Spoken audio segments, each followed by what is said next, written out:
That's it. We're live. Took a bit longer today. Good evening, everybody. Today is, what's the day today? Thursday, the 13th of December 2018. Hello to everybody in the chat room. And obviously on the panel today, we have our Patricia, we have Joe Hill, and we have Authentic Intent Josh. Hey, everybody. See everybody. Hey. So, Josh, I've got quite a few things to ask you now. Obviously, you two met each other at the conference, didn't you, a couple of weeks ago? You and Joe. Yeah, we did. Yeah, and actually, I met Josh probably, it was a while ago that I met you down at meetup. Mm-hmm. All right, so you've met each other before. At the Flat Earth Brewery. I mean, what better place to have a Flat Earth Brewery?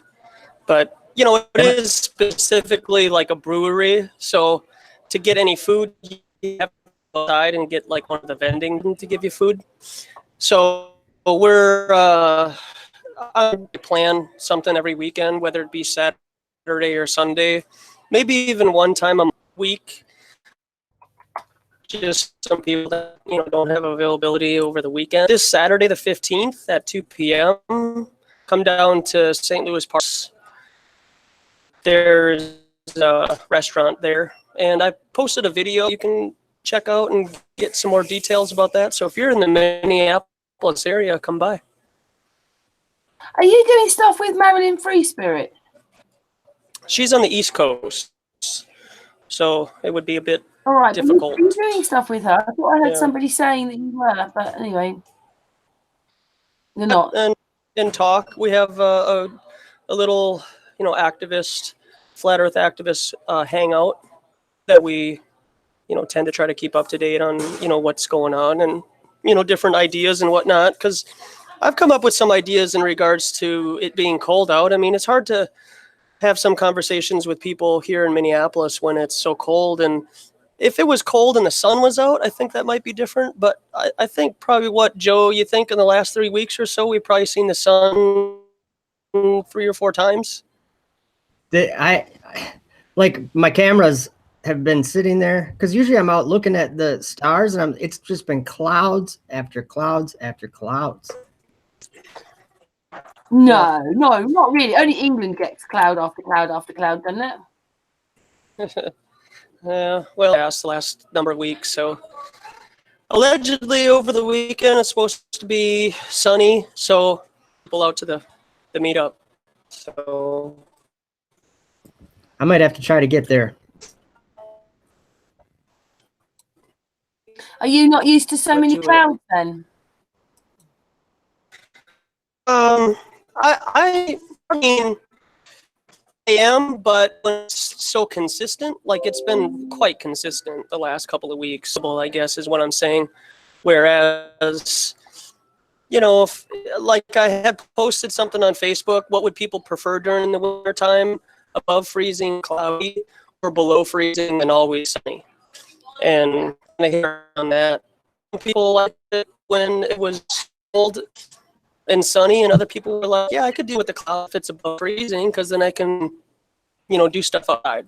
Right? But can I just say that now you're talking, your microphone's breaking up a little bit there, Josh.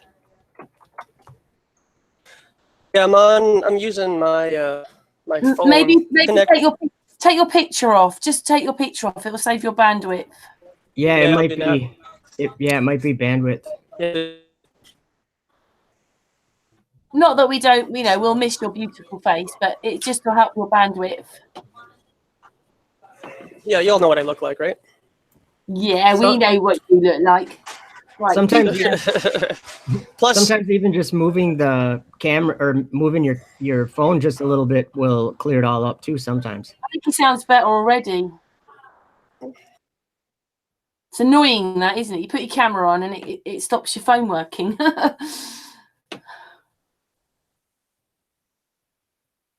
Hello. Yeah. Oh, maybe he's popping back out and popping back in. I don't know. Oh, there he is. Oh, he left. He's probably he's probably reconnecting. Okay, he was actually sounding okay then. I couldn't even hear him, or well, for a little while he was cutting out pretty bad. And I'll just invite him again. There he is. Oh, there There he is. He's back. You know what's funny is on these hangouts, this problem always happens where people lose connection and stuff like that. Yeah, it's always got to be a bit technical. Well, you're back. You sound okay now. All right. Oh, I connected to the coffee shop Wi-Fi for the time being until I got to step out. Much better. Yeah. Sorry, Plus, you were saying. I'll shut my camera off so that you guys can't see me drinking from everybody's favorite coffee shop.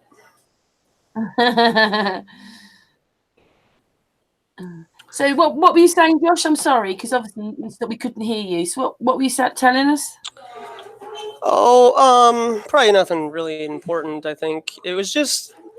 I do think that the weather it has just become more noticeable now that a lot of us are more privy to, the chemtrailing and the geoengineering, the politically correct term, where it's like where do these clouds come from? I can't believe how cloudy it has been here.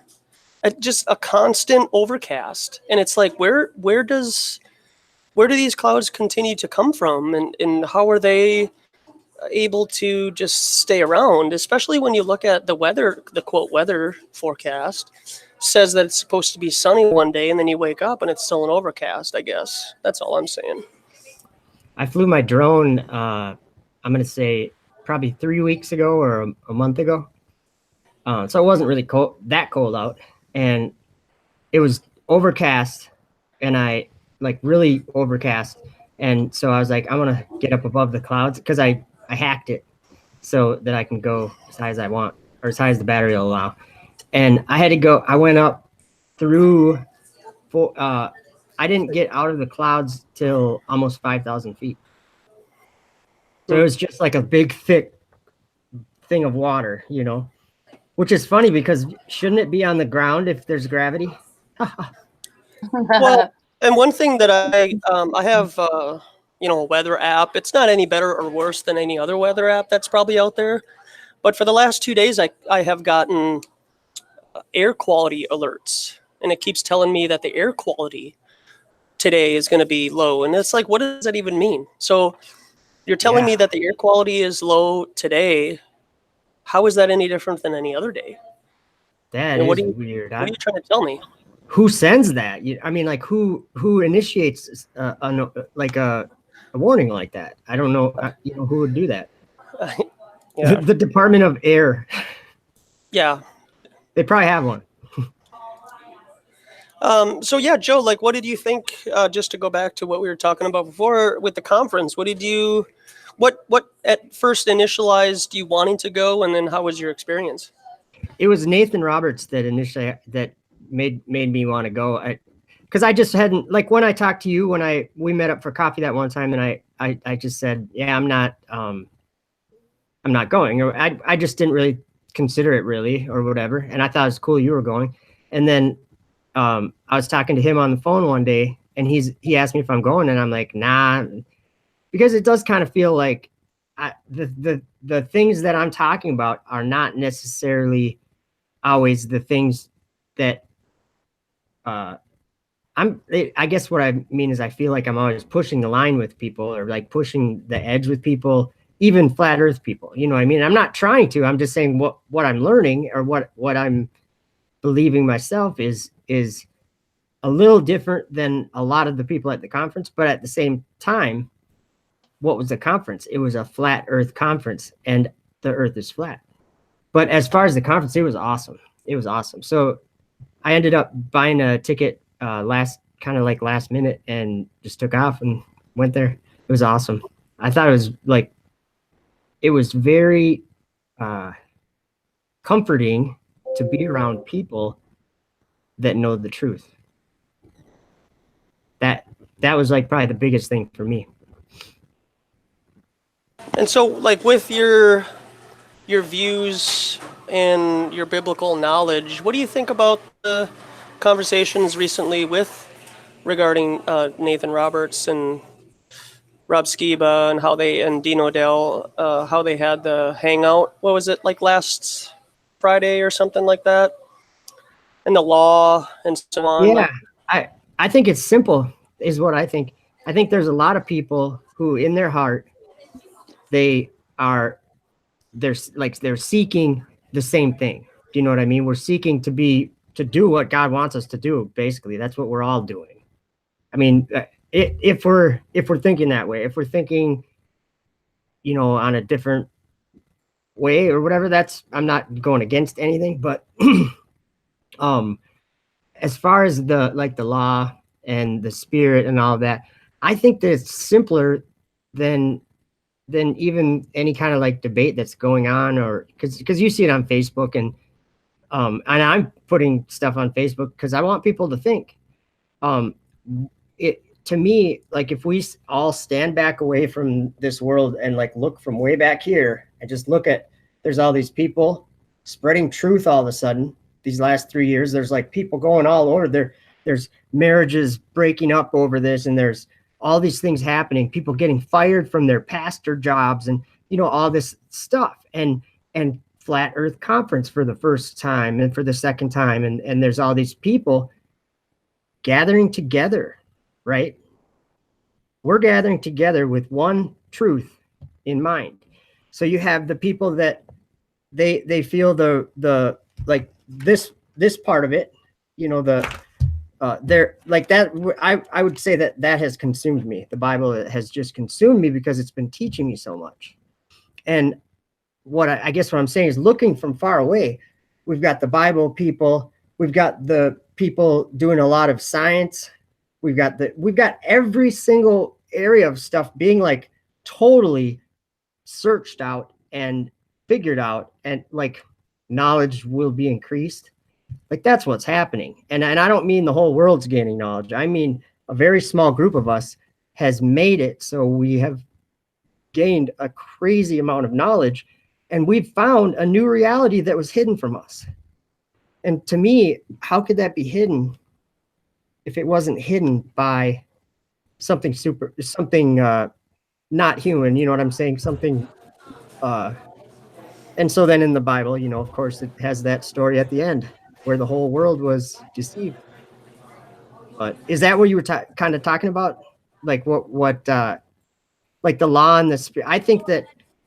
Well, the law. I mean, you're either under law or you're under grace, right? Yeah. So either Jesus fulfilled the law or he didn't, and we're supposed to see. How I feel is like we're innately supposed to understand what the law is, and we abide by it. Mm-hmm. Because you still don't see people doing a lot of the things that the 10 Commandments tell you not to do, because that's just your innate nature too.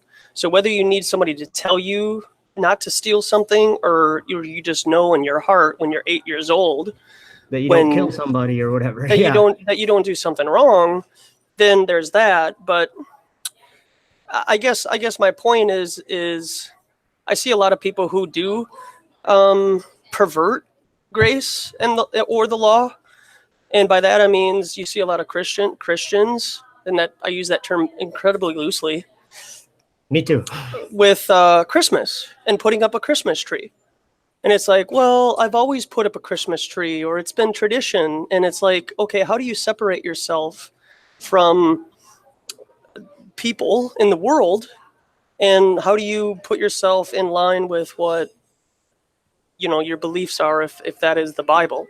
I get you. And so are you supposed to put up a Christmas tree because of tradition, or do you just do it because you don't want to offend your family and say, well, I feel like it's okay to put up a Christmas tree and celebrate Christmas because how else do we celebrate Jesus's birthday, right? Quotes. Mm-hmm. Yeah. And I guess I'm confused with both sides of Nathan Roberts and Rob Skiba's. I think you just said something that was so important.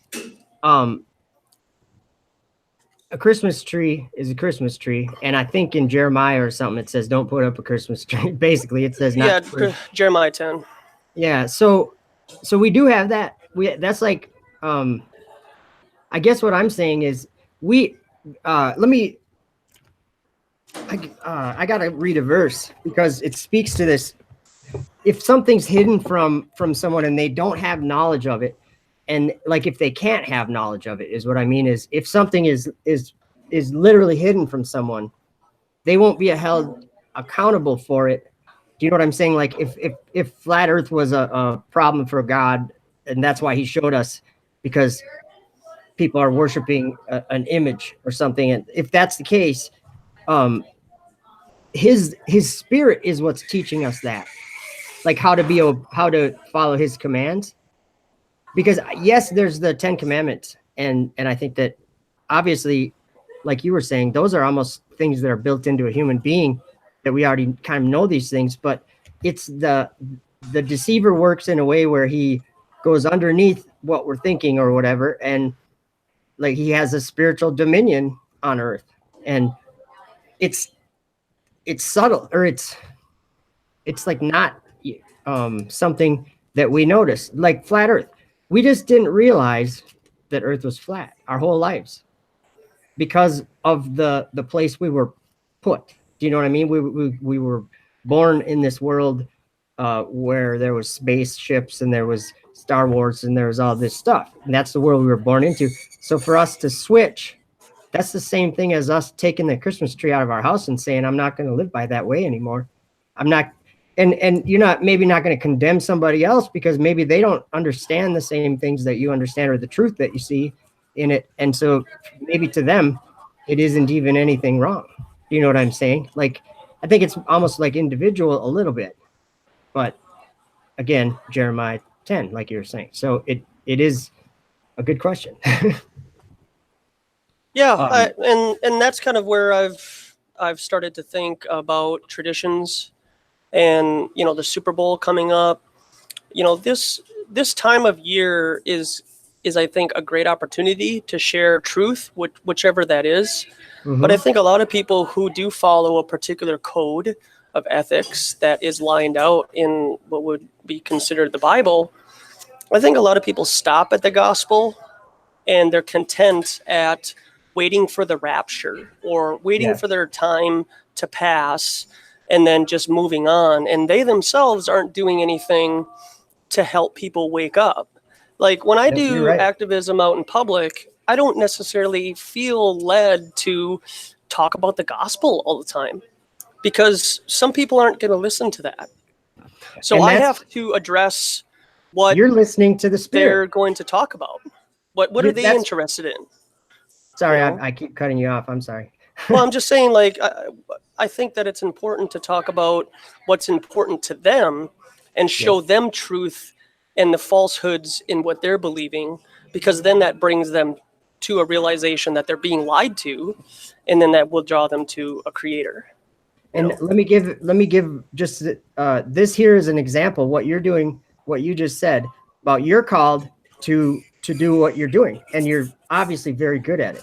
But what I'm saying is that's how the Holy Spirit works. He's got some people studying the law and telling everybody we need to do this.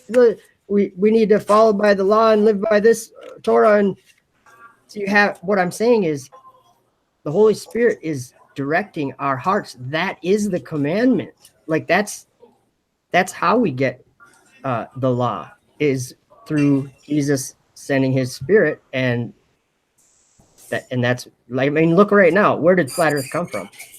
I say that I learned it from the Spirit of truth. I mean, I didn't learn that earth was flat. Can I say something? Don't you feel though that this whole thing, whether it's in a book or whatever, it's something that's in your heart and your head. This is imprinted in our hearts and our heads. We can't get away from it. Josh doesn't sleep. Joe doesn't sleep. Most of the chat room hardly sleep. I don't sleep. We're researching, looking, listening, waiting. We're a people that, and I'm not boasting, I'm saying we're written about in here at the end. At the end, God calls a bunch of people to do something, to preach something that the world hates. That's what's happening. I mean, it's called the everlasting gospel or the gospel of the kingdom, or we could call it whatever we want, but we know that it's flat earth. Maybe what we need to do is spread the word of love. That would be a really good one. Spread love. Jesus said that too. Well, and again, I'm going to continue to bring it back to talking to people in public, because and I appreciate, because that's how I came to the knowledge of various truths that I am passionate about right now. 9/11, vaccines, flat earth, through social media. But we have to grow from talking just on social media out into the public and be the teachers of this. Okay. I love it when you say that. We are the ones that have to teach. You're right. We have to go out to the public and make it a point that this is important for you to know. Now, whatever background you have, whatever belief system that you have, which a lot of people believe in scientism, right? With outer space and the priesthood of scientists and whatnot, and the validation that they get from believing in people that have been in education for 20 years, they assume that these people know what they're talking about. But then again, they're in a system that has just been regurgitated back to them. They haven't been to the moon. They haven't been to outer space. So that's why I can go out in public and I can confidently say, you're believing in scientism and you're believing in second and third party information. And then they could say the same thing to me about flat earth, right? And I'll say, exactly. But because you believe in outer space, I can come here and say, I'm agnostic. So I'm agnostic about where we live, whether it be a sphere or flat earth. I don't believe in the ball earth. So what's the default? And it can't be that the earth is too big for us to see curvature, because we have no genuine pictures of earth from space. But we can take pictures of Jupiter. How is it that we can take pictures of Jupiter when it's hundreds of times bigger than Earth, but we have to use composites to stitch together pictures of Earth? And then we have to take testimony of military personnel who may or may not have been into an environment where they just so happen to create a suit that they've never been able to test or validate themselves, but then it works perfectly on the moon. And I keep going back to the shows that are out right now and in the past. I mean, even the original Star Trek, all of the three seasons of Star Trek with Captain Kirk were all before the moon landing. And then we land on the moon, and it just so happens to be the exact environment that they're displaying for entertainment purposes, the exact environment. I know. Josh, I love listening to you talk, man. So yeah, well done, Josh. Big hugs, Josh. Keep going. Hug you guys. And that's so my conversation on Saturday, it's the video that says something to the effect of, you can be so connected to the earth but then separate from the spirit. I dug right into this guy at the very end of the conversation because I wanted him to understand that we all have a moral code, and we go about our business projecting our moral code on everybody else that we see. Like, I could probably get up from this everybody's favorite coffee shop here and walk out to my car with all of my personal items here and feel fairly confident that nobody's going to take my stuff, right? But that doesn't mean that the rulers of the earth don't have the proper resources and the income to then deceive the entire human race. Because then I'm projecting my own personal moral code and saying, I'm a liar, but I just white lie, right? I don't go about my business to intentionally lie, but if I'm caught in a particular situation where I have to kind of bend the truth a little bit, I don't consider that a lie. So then I project that same moral code on our politicians and the rulers of the earth and assume that they have my best interests at heart, when most of us here in the chat room know that that's not true. So I had to put him in his place because I asked him, have you ever lied or have you ever stolen anything? And he said yes to both. And I had to reassure him that what he just said was, okay, so you admitted that you're a liar and you're a thief, but what you're doing is you're projecting your own moral code on other people. And you're assuming, oh, they can't lie to everybody about that. That's too grand of a lie.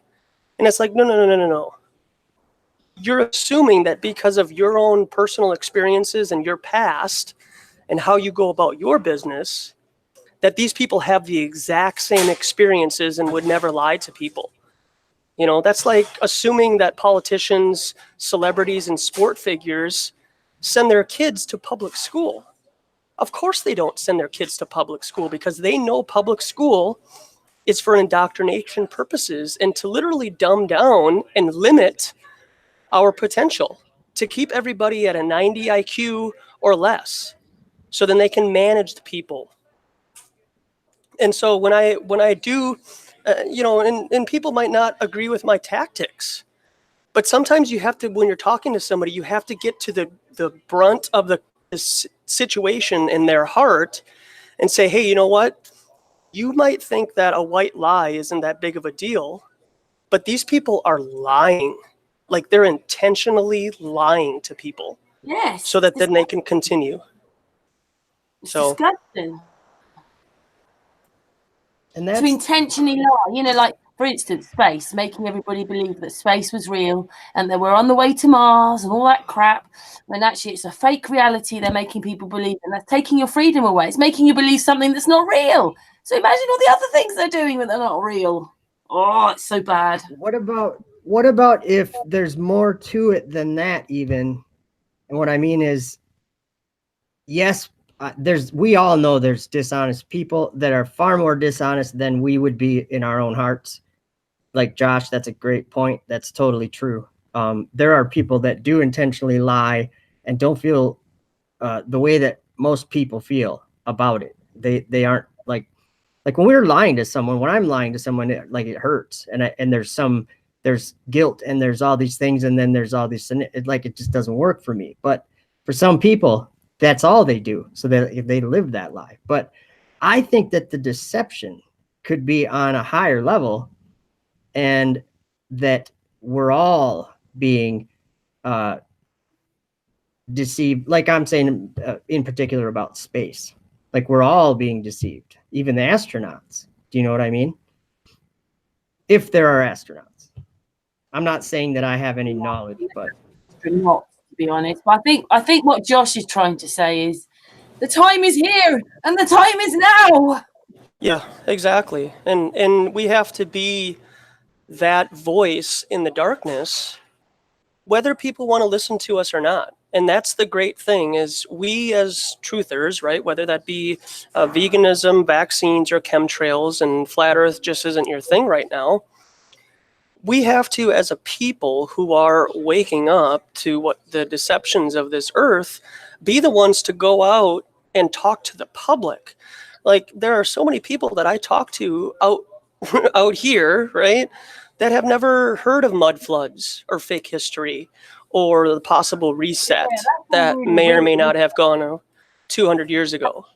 And I'm just getting into that now, right? Gay Dreamers, he's in the chat. He's been doing mud floods for a couple of years now, right? Probably even more than that. Martin Liepke has been doing mud floods, and I'm just getting into it now, right? So it's like there's a progression. There's like, it's not necessarily like a limited amount of knowledge that we can take in, which is why they compartmentalize everything in the educational system. Because if you have a skin rash, you don't go to a cardiologist, you go to a dermatologist, right? And the dermatologist just knows skin, and a cardiologist just knows the chest and the heart. So they can't have people who know everything, because if you have people who know everything, then that's going to totally break the system, because then it's going to provide all the knowledge to everybody to be able to heal themselves in their own home. Because then I could just go down the road and barter with somebody and say, hey, you know what? I got all these avocados, right? But my wife here, she has a skin rash. Can you help her with that? And so we have to, as a people, wean ourselves away from the social media aspect, because these privatized companies like your Facebooks, Twitters, and YouTubes have the quote right to limit the knowledge that is being put out there. Because They own it. yeah, exactly. Because if me, Jay Dreamers, and Martin can know everything about all these different conspiracies and go out to the public They and have to divide you up. share this stuff, then we're letting people in on the secret, you know? And I think a lot of this knowledge has been more, I mean, even scripture, a lot of scripture that's been discovered more recently. A lot of things are being revealed. And I think what Karen said, the time is now. Yeah, it's a bit frustrating. I mean, like, I'm not saying that all of us aren't doing something, but someone like Josh, he goes out regularly on the streets, and it's a bit like he'd like to see something moving now. But I mean, we've got like Aaron's coming on tomorrow to talk about Project Lumen. That's a step forward. Mr. Fry's got peopleforpeople.life. Yeah, that's still there and slowly being made. So that's another platform for the people.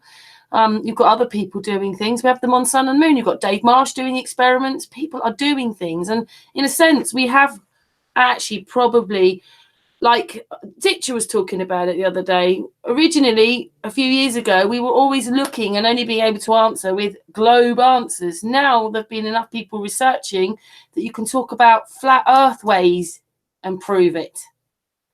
There's so in knowledge. A sense, Oh, I'm sorry. We have moved on quite a lot, but someone like Josh is on the streets. He knows not enough people are waking up, are they, Josh? They're not, are they? No, but see, that's the thing, is they're content where they're at. How is Flat Earth going to pay my bills? I know about. What difference does it make, right? I mean, I've known the Earth is a ball this whole time, and I've been just fine. So how is this going to change my life? The only way it's going to change somebody's life is by them seeing our testimony, by them seeing how it has changed our life. And they want to right, gravitate towards that type of light. And they want to be like us. So if you're behind closed doors and to you something is sin, right? You're doing something against your own personal moral code, which would be maybe eating ice cream or at a late night, or watching too much TV when you just know in your heart, like, hey, I should probably shut down an hour or two before I go to bed. Even just little things. If you have created a law in your own heart that you're disobedient against because you just want to just kind of hang out, then your testimony isn't going to be as strong. People aren't going to hear the truth coming out of your mouth, and you're projecting it out. And You're making I feel me smile, man. I love what you're saying. I just love what you're saying. Because a lot of people, they have a personal moral code of what they can and can't do, right? I wean myself away from coffee every once in a while, but then the last week or so, I've been on like a root beer float kick. And so yesterday I got home from work, and at like 5 o'clock, I just had to lay down and just lay down and shut everything off, turn my phone onto airplane mode, and kind of detox, because I felt like I was putting in too much sugar, and I was just kind of being, let's just eat whatever we want and just do whatever we want. So my point is, I guess, is behind closed doors, we have to be our own testimony. So then from the inside out, we can confidently walk around in public and talk about flat earth, talk about mud floods, talk about the Tatarians, right? And the reset that went on probably 200 years ago. And we can go out there with that knowledge, and then the people hear it and it hits their heart. And then that's when people are convicted, because they have to have an opportunity to hear, because they're not getting that opportunity through mainstream. They're not getting that opportunity tonight when they watch Thursday Night Football on Amazon for free, right? Oh, I got Amazon Prime, so that means I can watch football for free, right? That's what they're focused on, is tonight their fantasy football team starts. And I know a lot of Christians, quote, that's all they're about. Like, I'll just settle in the grace of Jesus Christ, forgiving me of my sins, and then I'm just going to hang out, right? Just like everybody else. And it's like, as truthers, right? Whether you believe in the gospel, the Bible, or a creator God, we know in our heart that people innately are just not ready. They're just not ready for it right now. But we have to press the issue, and we have to continue to press the issue. And I don't know how long that's going to be, but it is a daunting task. It is. I know it's a daunting task because I see it with people. But we have to be consistent, not only in our own personal life and whichever diet it is that you feel passionate about, but you have to also go about your business in a caring and a compassionate way, because people will see that. Josh, you are awesome. Yes, I think that most people who really think they've woken up, it's a spiritual sort of consciousness that we're moving on in, and that's the change for now, isn't it? If we started to all think differently and start care about each other, and respect each other, and be responsible for ourselves, and so on, everything will start changing. I just love what you guys are saying, and Josh, you are so spot on, man. With like what you're saying is I feel the urgency in your voice, and it's amazing to me because like what I read in Revelation, they are not going to listen. And here's the other thing. We only have 1,260 days to preach this message of truth to the world, and then it changes. That's what I believe. So whenever it started, I don't know, but we got to be getting close to 3.5 years. Sums up. I mean, Yep. I've been looking into the mud flood thing, and I spoke about this last Sunday about mud floods, and I really think that they have the capabilities. This is just my opinion, and just kind of where I'm led to create quicksand. You know, like they could point, kind of like what they're doing with the California fires. Now, whether you want to believe those are intentionally set or not, but let's just humor the argument and say that they are intentionally set through some kind of a microwave technology device. I also think that they're able to agitate the ground and create instant quicksand. And if you create instant quicksand from 10 feet and below, I don't know too many human beings that are 10 foot.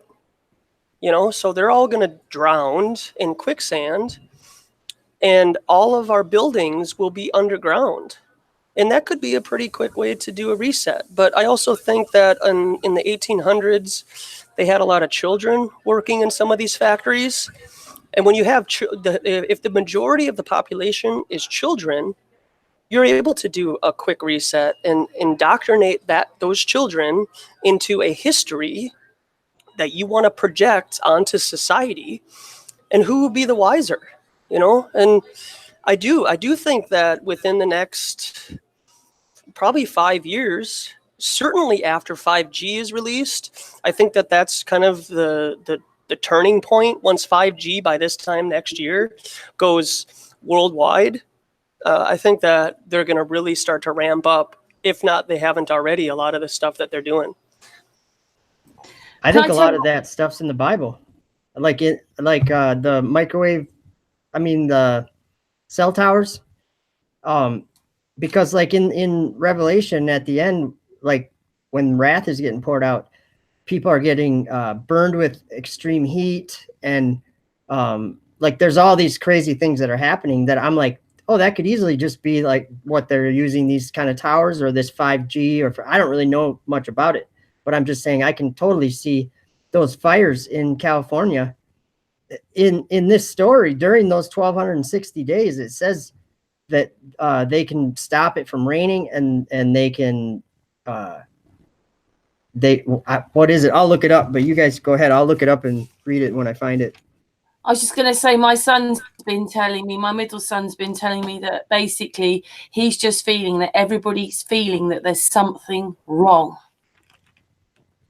They're feeling it, even if they're flat earthers, but people are feeling that something's wrong. Something's wrong with this place. Something for sure is wrong with this place. Here's that verse. If any man will hurt them, fire proceedeth out of their mouth and devoureth their enemies. And if any man will hurt them, he must in this manner be killed. I'm like, when I'm seeing those fires in California, I'm like, you know, this could be something way bigger than we're thinking. You know what I mean? Like on a spiritual level. I don't know. It's interesting anyway to think about, because those are some weird fires. Yeah, and there's a lot of theories that are out there. I mean, a lot of people think that these fires are being used to line up the San Francisco Los Angeles train. Um, Allegedly, China has some correlation with California, so maybe they're the ones that are allowing this to happen, where they want people to relocate and get out of my state, right? And people overseas are starting Like a to business deal you're saying. purchase. I get you. You know, they're starting to purchase land here in America, and they're using that as an opportunity to relocate human beings, because what's easier for somebody to do? Your neighbor down the road to tattle on you, right, with your neighborhood watch, or a Russian or a Chinese person who is from those countries, part of the military, comes over and kind of intimidates you? Well, I would say that people from another country, is more easy for them to come here and intimidate us as Americans and get us to kind of go along with the program, or you're going to disappear. I think they've already done it though, haven't they? If you imagine how many people believe in space and that we've been to the moon and stuff, they've already done it all, haven't they? They've already controlled and lied and deceived the people. They've already done it. Yep, I agree. We all a few years back, before we had our eyes opened or whatever, we all worshipped a different god. Like we were tricked into worshiping that globe, like that, waking up there every day, waking up on that globe every day, living our entire lives all day long on that globe up in our mind. That's just wrong. But I think also a few years ago, even like in life, all of us, we were not talking about the things that we're talking about today. And like people like Josh, even Joe, he makes videos, he does other stuff, you know, whoever in the chat room. Yes, everybody, it's the word is spreading differently now. We're talking about different things. Yeah, people are with no excuse now. exactly. We're all talking about something. Yeah. You know, people are with no excuse anymore. I mean, if something like Steph Curry saying that he doesn't believe that we landed on the moon, if somebody looks at that who's part of the world and they do believe that we did land manned on the moon, and they just dismiss what he's saying because of, you know, he's in a sport, he's not a scientist, what does he know? It wasn't on mainstream, so I'm not going to believe it. That's an opportunity. And they've been given that opportunity. And how many times can you knock on the door before your time is up? You know, Josh, you keep saying these words that make my eyes and ears. I'm like, what? You're saying words that are literally the same words that Jesus spoke when he was here, talking about what would happen at the end. You're saying signs of the times, man. This is in John chapter 15. If I had not come and spoken unto them, they had not had sin, but now they have no cloak for their sin. I mean, like you just basically said that. I mean, that's the King James weird wording, but you said that they can't hide behind anything because we're here, right? And we bear witness to the truth. We're testifying it. That's exactly what Jesus said would happen. And ye shall also bear witness, because ye have been with me from the beginning. This is deep stuff. I'm just saying the thing we're doing right now, all of us, we're doing it in righteousness. No matter what the world thinks, the world's off. They don't understand what righteousness is. And so when you go to a church and they're like, oh, you better wear better clothes next time, or these kind of things, that's not Jesus at all. He's about truth. But yeah. I had that happen to me when I first got saved, right? In 2006, actually in December, I received a Bible tract in the mail, and I started going to this Baptist church for a number of months. And I'd show up in clothing like this, you know, t-shirt, pants, you know, jeans or whatever. And one time I show up on a Sunday and I get dress trousers and a dress shirt in a paper bag. And I'm like, what? So there's a particular way I have to dress now, like to be accepted by these people. And I'm not perfect. So I'm not going to put on this like facade of like always walking around in a suit and tie and then go home when I'm done and then beat the S out of my children because they took the cookies that I told them not to take. I mean, that doesn't even make any sense. It's because it's truth. You're not interested in putting on a charade, putting on a facade that people can't see who you are. Like you said in your presentation, you said, I don't hide my identity. That's what you said. I'm Josh. I don't hide my identity. I live in Minnesota. I mean, it's a perfect approach. Like you said, you're giving a testimony. You have to have everybody they should be able to look at anything that you're doing and be like, that's the right thing to be doing. Do you know what I mean? That's just how we should be if we're going to be trying to tell anyone there's truth and that you're missing, you're missing this truth. They're going to automatically think that we're being like elevating ourselves above. So we have to be really careful presenting, and you get into that a lot. I mean, you're really good at that. And I think one of the more important things to address in that regard is we're not perfect. I'm not perfect. I've done things in the past that people would be like, well, I wouldn't have done that. And it's like, well, you weren't in my situation. You haven't experienced what I experienced. So of course you wouldn't. And I probably wouldn't do a lot of the things that you've done, why you've lied or why you've stolen or why you have done this or that. And a person's experience, that's like even going so far as back, whether you want to believe it or not, eating the quote apple, right? From the tree of knowledge of good and evil, right? Well, I wouldn't have done that. And it's like, what that story is saying is every single person here on earth would have done the same thing. So you're no better or worse than anybody else here. And I think that that's a problem for a lot of truthers is they do have a lot of things that they're not happy about that they do behind closed doors. Whether they drink or they smoke marijuana or they smoke cigarettes or they have a particular diet that a lot of people don't agree with. So they don't go out. And I think that the enemy of this world holds people back because of that and convicts them and says, oh, how dare you talk about this or that, about mud floods with the public? You do this. And it's like, as long as yes, you do have to try to give an attempt and quote, try, because your faith shows your works and vice versa. Your works show that you're faithful. So you can fight through that, fight through the imperfections that you have and go out with confidence because in your heart, I mean, I think, and I'm just saying this broadly, right? But I know in my heart that the person I'm talking to isn't perfect. So for them to judge me for coming up to them and talking about, flat earth and fake space and fake history, they're going to look at me and say, well, what's your degree? How long have you been going to school? What about this and what about that? And it's like, no, that has nothing to do with anything. It has to do with what is truth. Okay, and that we're being lied to. And I come across this with a lot of Christians. And a lot of Christians just stop with their faith in Jesus Christ. And then I bring up deceptions that are going on in the world. And they say, no. Nobody would ever do that. And it's then who's Satan? Where does Satan come in to your walk? Right? I've had people, even today, say, no, I'm saved by grace, or they're when I bring up, well, we have a problem on our hands here, like a real problem.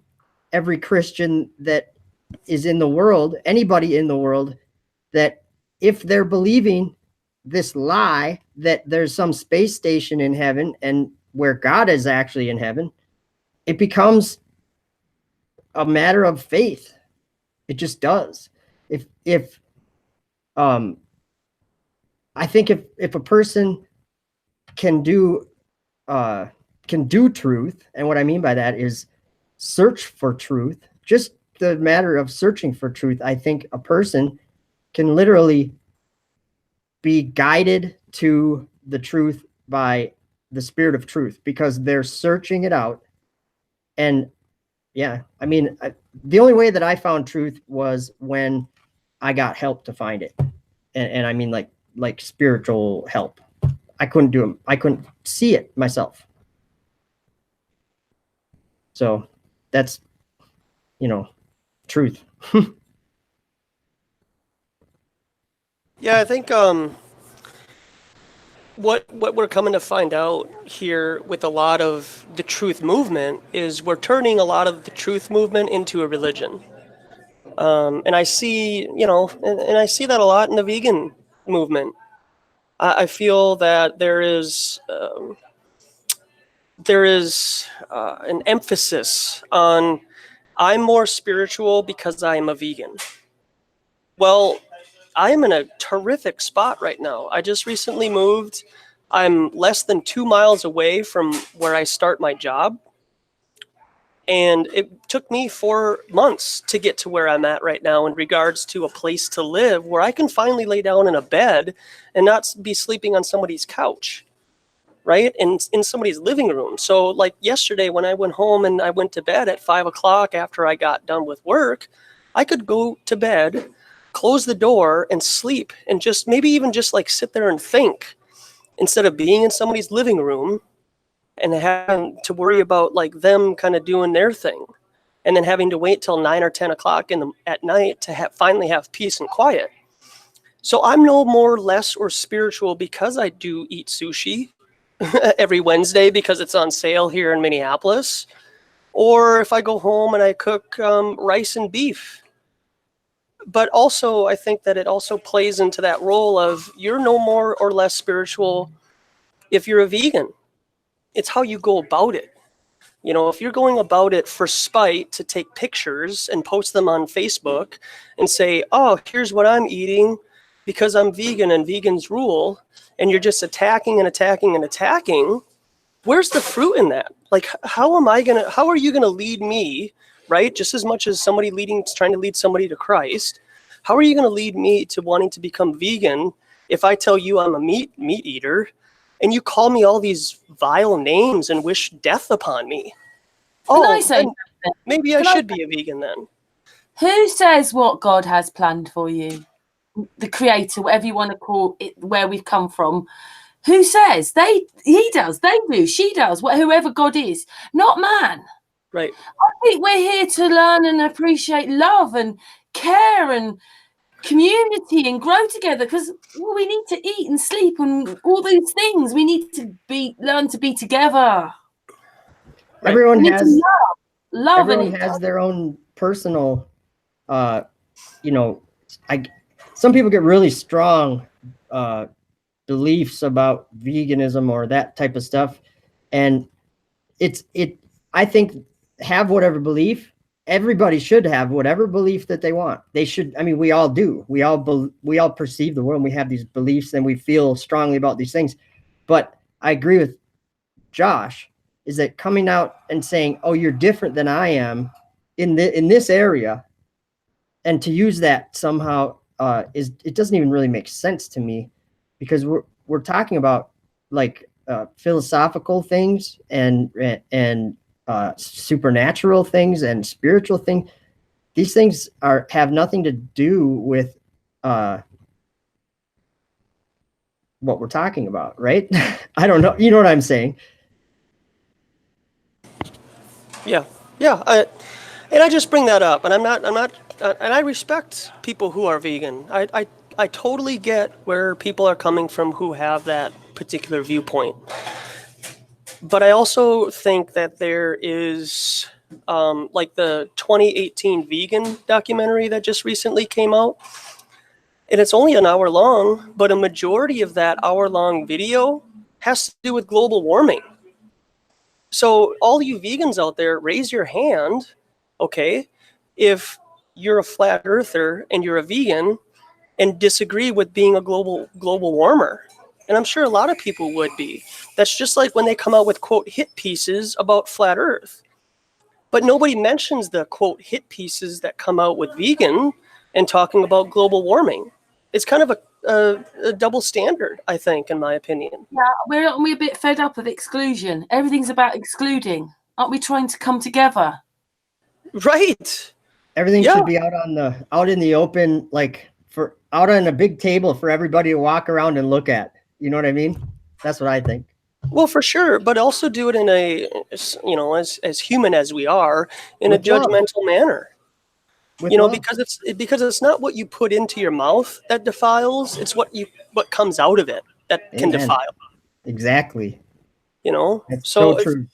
I can digest. You know, if I turn something, I can turn anything into a religion, right? I can turn fantasy football into a religion. I can turn my work into a religion because that's just what I focus on. And if I consider it to make me a better person, then I think you're losing the whole aspect of why you are what you are and why you're choosing to do what you're doing. And I don't think that you should, that's just me. Like, I don't do things for spite. You know, I don't go out of my way to do something just to spite somebody, unless it comes to, you know, buying Math Powerlands t-shirt, right? But I think that as we continue to grow in this truth movement, I think that we're going to eventually just calm down and say, okay, what are the priorities here? Well, our children are the priority, because I don't want our children to be 37 years old having to deal with this same crap, because our parents and our grandparents didn't buck up and tighten their bootstraps and say, you know what, I'm not going to take this anymore. And we saw a somewhat of an interesting example over the last week with the yellow vests, right? The yellow jackets, or whatever you want to call them, over in France. Now, whether that's, you know, paid for by the state or not, it does give us an idea of kind of what to expect here in America.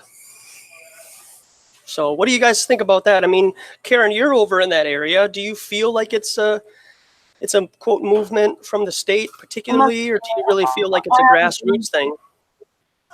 I haven't been watching the news, but when I've seen a little bit on Facebook, it's a bit strange that suddenly it's like down with the globe on some of the banners, down with globalism and stuff. But I think what it is there hasn't been any sort of outbursts for a while around Europe or anything. We're probably due for one, aren't we? But again, it'd be the people that are starting to do it, isn't it? People are starting to rebel. What do they expect when, you know, in Europe, for instance, they're trying to make everybody one government, one passport, one way, one, you know, law, one everything. We're not. We're all different people. I don't know, because, you know, we don't want violence, do we? No, we don't want violence, but you know, Take over, Joe. I gotta step out for a minute. Oh, okay.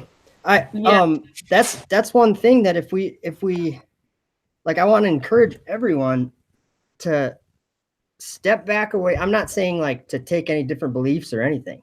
I'm just saying take all your beliefs and everything and leave them where they're at for a second and just step back away and just look at all the people that are around you and the world and the last 3 years or 4 years of the world, and just look at it was like 5 years ago, it was like everything was just still. Nothing was happening at all. It was just still, like it was dormant. And then all of a sudden, like 4 years, 3.5 years, whatever, everybody that we know, I mean, like the people that are, a bunch of people just sprung up, and now it's like this buzzing world. Like all this stuff's happening. The more we wake up, the more we learn as people, even in Flat Earth. We're always learning. Things keep changing. We keep getting better data. Like, do you think that the more we wake up, the worse out there is getting? It's just getting uglier and uglier. Anyway, it is. It's just so ugly out there. I feel like I just want to be at home all the time. But what if it was this? Because I mean, I guess there's really no way to tell what it is, because we're just experiencing what we're experiencing, and we're trying to just do our best to do our best. But what if it was more like all this stuff? And here, this is what I'm trying to explain, how I can see this world the way I see it. And 3 years, 4 years ago, I didn't see it. And right now I see it, but my brother, who's just the same as me, or my other brother, or my mom or my dad. You know what I'm saying? These people around me, my best friend or who, these people around me cannot see it. Even if I approach it and the conversation goes well and they hear me out and everything, they cannot comprehend it. So what I'm saying is, what if it's more like that all of these things that we're seeing have always been, and we have just had a veil that has been lifted in the last few years, not for everybody, just for a few people that are here for a very specific reason. Could be. Yeah, I do find it's a bit strange. I just put it down. It's a bit like everybody's watching the television screen. It's just some of us can see through the screen and at the back, and interact with what's going on in the background. Like we actually there is one like holding the puppet string a little bit, you know. The people here in the chat room and us, we don't watch the television for a start. Yeah, I don't. Hey, Jay Dreamers, I met him at the, well, he wouldn't remember me, but I met you at the conference. I was outside. I'm like, hey, I know you, or I've seen you on your. He was there as well, was he?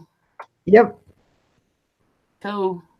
He had a beard though, so I didn't recognize him as well. I hadn't seen him with a beard before. Yeah, there was a lot of people there. Tell us where you're talking from today. I'm at the UN. I am, right? Yeah, I am at the UN. I could change. I think I was going to have a meeting on Air Force One in a little while here. No, I'm just kidding. Yeah, it's fun playing with this thing because of some of the stuff I can do. It's just so much fun. I might have to play around with the background eventually here.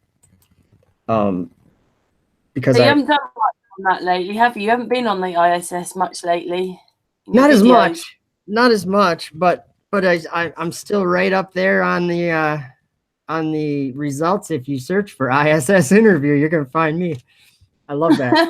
Well done, Joe. You won't find it right away, but if you go to Google Videos, I think I'm there, pretty much right there. But YouTube, if you just go up to the search bar right above this video and type it in, I'm right. I'll be like the 4th or 5th person on it with my big head. It's great. I'm actually gonna. Yeah, they're very good, your videos, Joe. As you well know, I've mirrored 1 or 2 of those, haven't I? Yeah, I love it when you mirror my videos. I love it when anybody mirrors them. I have 3,200 of them or something like that. That's what my joke is. Well, I think only like 1,600 are public. So my joke every once in a while on Facebook, I write, still have more videos than subs. Oh, I know, but people may not realize you're also a researcher and you take loads of videos of the star and you've got a telescope and you look at the moon. I have some good star footage on my channel for sure. And like the eclipse, like this right here. Where is it? Oh, it might not. When I meet up with you, you had just done that bit where you were taking videos of the road, you know, for that sort of, I don't know what you call it. Yeah, you know, you can't see it and then you do see it. That whatever we call it. Well, they'll say it's fuel, won't it? It's fuel just burning in the heat, and that's the haze you get, but it's not. Yeah, they're burning through the firmament. That's what's happening. They're like the with the rockets. I'm trying to. Don't worry, I'm not promoting a globe. I'm just trying to get a decent image on here if I can find it. I did a video the other day where I said, I don't remember what I called it. Something about I'm going to prison for this video. Hold on. I got to get this closer so it looks about proportionally right there. Oh, I see. It's not even your hands. Oops, wrong one. I removed it. I was trying to remove the. Oh, I did it again. So I got kind of a funny thing. Yeah, this is so much fun having this $50 software is so much fun. You know, I'll have to put the image up later on, but what I want to do is I want to like put a dummy in my chair or like a cardboard guy or something, and just have him sit here in jail and just go live on YouTube for a few days. Or 8 hours. I can only go 8 hours, I think. All right. Yeah, Can you since hear you've been gone, Josh, Joe's gone Yeah. to prison. Oh, good for you, man. Yeah, they put me in here because I was preaching flat earth. Let me out! Let me out of here. I want to get out of here, I'll tell you that much. It's fun. It does feel like everything is wrong, though, doesn't it? It's like we shouldn't be here because everything's wrong. Everything is so off. You know, when everything you know is a lie, and they can't even tell us the truth about the history and the mud floods. There's a pyramid 20 miles away from me. Can't even tell the truth about that. Yeah. Yeah, I certainly feel the same way in how I talk about. I say it just because of my faith and whatnot. How a lot of Christians fall in line with the whole rapture idea, and I don't want to be raptured. I want people to know what's up, or at least been given an opportunity to know what's up. And I think a lot of the people who do have the rapture idea in their mind are people who consider themselves to be Christian, and they just sit on their ass all the time and they just live their life. They go to work. Yeah, they want to escape just as much as the next person. But you have the truth. Like you're supposed to have the truth on your side, and you're supposed to be out sharing that truth. And I think a lot of people stop at their faith in Christ, and they just assume that everybody else is going to wake up because they woke up. And that's not how it works. You are given the spirit of truth, but the spirit of truth testifies against this world by you going out and saying, hey, you know what? Yeah, great. I'm glad that you're a believer in Jesus Christ, but do you know about mud floods? Do you know that outer space is fake? Do you know about fake history? Do you know about chemtrails? Do you know about vaccines? Like, all of that is truth, but a lot of people stop, you know? So I think that for me, I don't want to get raptured. If that even is a concept, I pray and I say, God, I don't want to be raptured. I want to stay here during whatever it is that's going to come after this, whether it be a reset or imprisonment or I'll be a martyr for all I care. I don't care. I want people to wake up and be given the opportunity, because how dare I withhold any information from somebody else when it took me 35 some years to wake up? Amen, man. I love hearing that, because that urgency in your heart and your voice, look at that, I got 3 arms.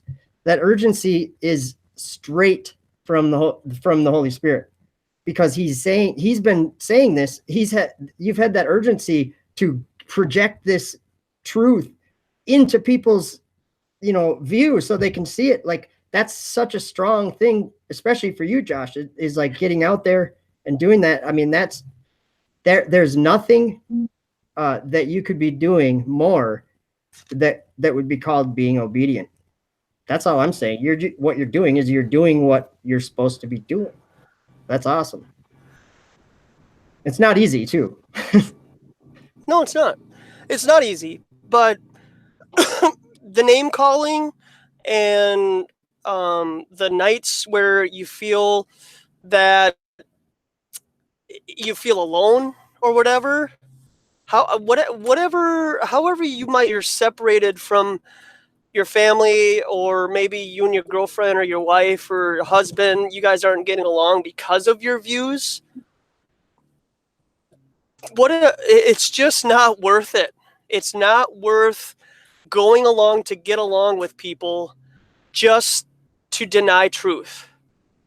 And Christ said that he's going to come in, and he did not come to bring peace. He came to bring a sword.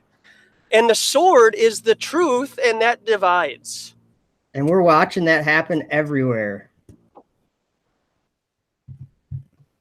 I mean, that's what I see. I just see everywhere I look, there's people basically being convicted by the word of God or truth, basically being convicted by truth. Families are doing it to us, aren't they? Yeah. It's written that they would. It's written that they'll hate us. They'll kill And us. it's just to be the mother, sister, whatever it is, lover, whatever it is, and then they don't.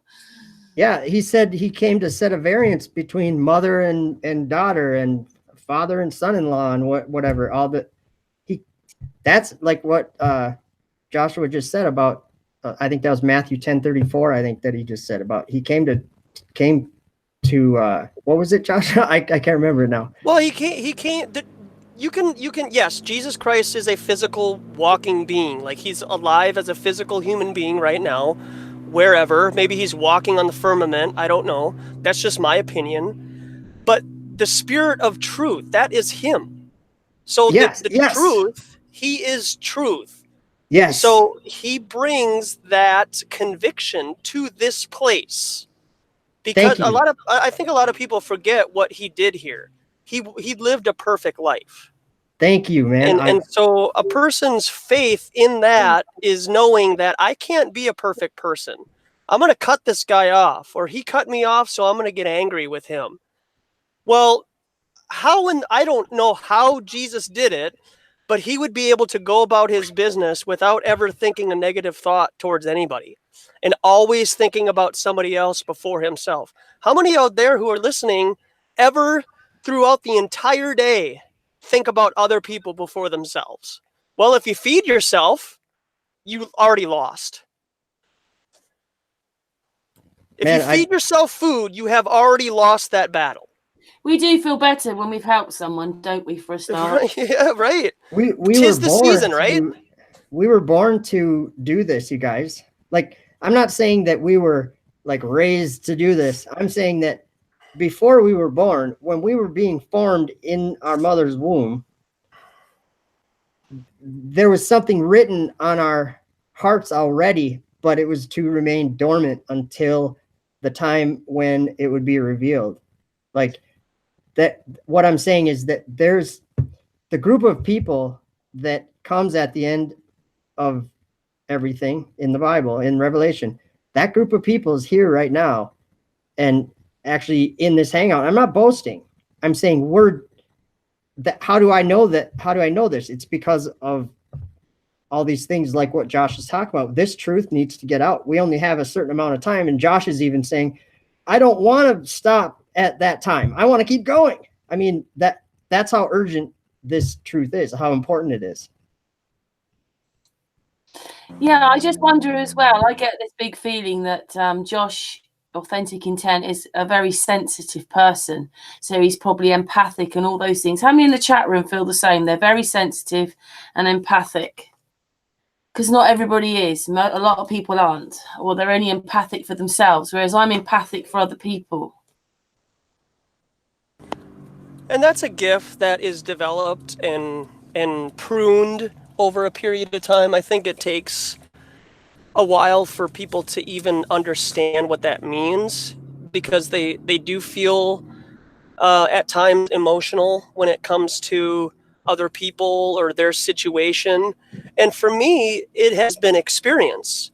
You know, it was me going overseas and spending 9 months in Southeast Asia and seeing how people live over there, having that culture shock, right, of leaving America with everything that we are, quote, free to do here, and the freedoms that go along with being an American, and then going over to a country that is, second, third world country, and you come back to America, and then that's a culture shock, because then you're like, you come home like me. I sat in front of a 60-inch 3D TV with surround sound and Blu-ray player and video games, and I'm just like, ugh. I felt totally, this was unnecessary for me to live like this. When people overseas who have very little don't need that to be happy. And that might be their environment. Like, they never crossed paths with the opportunity to have in abundance. So they have been able to live without.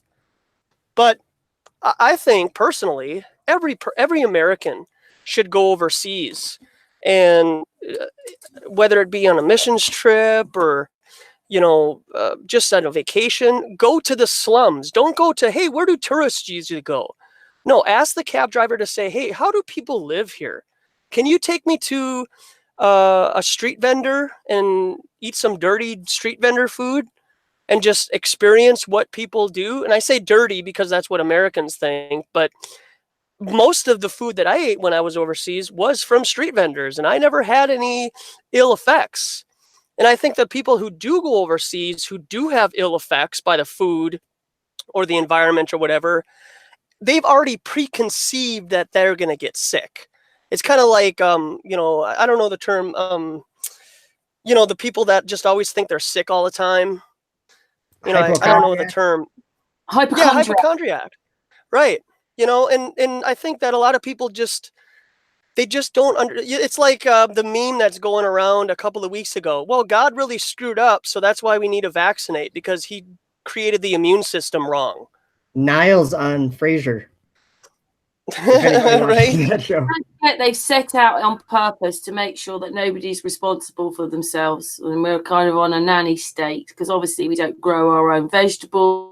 We go to the supermarket. I'm just as bad, and I'm probably the generation who went for the most on that, because everything's wrapped in plastic, isn't it? Yeah, just food is something else, isn't it? What a detriment to society. What's that? Plastic. What a detriment to society plastic is. Yeah. I saw this news article a couple of days ago where it speaks to the effect of people are pooping plastic now. So think about that. It's taken 10 to 20 years of plastic just basically taking over the earth. And there's so much plastic in the foods that we eat and canned lining foods. The fruit, I got fruit right here, pre-sliced fruit. It's in a plastic container. So on a microscopic level, somehow that plastic is getting into my food, and now we all have plastic in our bodies. I think it's a lot of this stuff. Okay, chemtrails is another example of something that, even as a truth community or whatever you want to call it, the people that do know the most about what is happening with that, there's still a big, huge question on what is actually happening that we're alerted to. Because I believe that we're alerted to a lot of these things in our hearts before we find any evidence or anything. Do you know what I mean? I feel like, that would be one. When I look up and I see jets doing those streaks and all these, and the sky's like this blue and then this white. And I'm like, okay, yeah, that could be a cloud. Yeah, but it's not a cloud. And, that's just from the hot air coming out of the jets. And all. There's all these excuses. I'll say, I used to play Dukes of Hazzard on my big wheel when I was 5 years old. And they weren't up there. There's jets up there, but there was none of these white lines like this. Not in 1982. They weren't there. And so whatever's changed, I think it's just part of this end goal that these evil fallen angels have. They want to break into this world, and that's how they're doing it. I think the chemtrails have a large part to do with what we read in the Bible when it says the sky rolls back like a scroll and the stars fall like untimely figs from a fig tree. I'm just saying there's no coincidence, is there?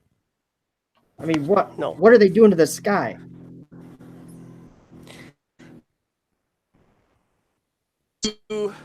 So I did a video a couple of days ago on Sunday, and I don't think I've seen any flat earther who is interested in exploration break down the numbers of how much it would cost for us to do a grassroots exploration expedition to the North or South Pole.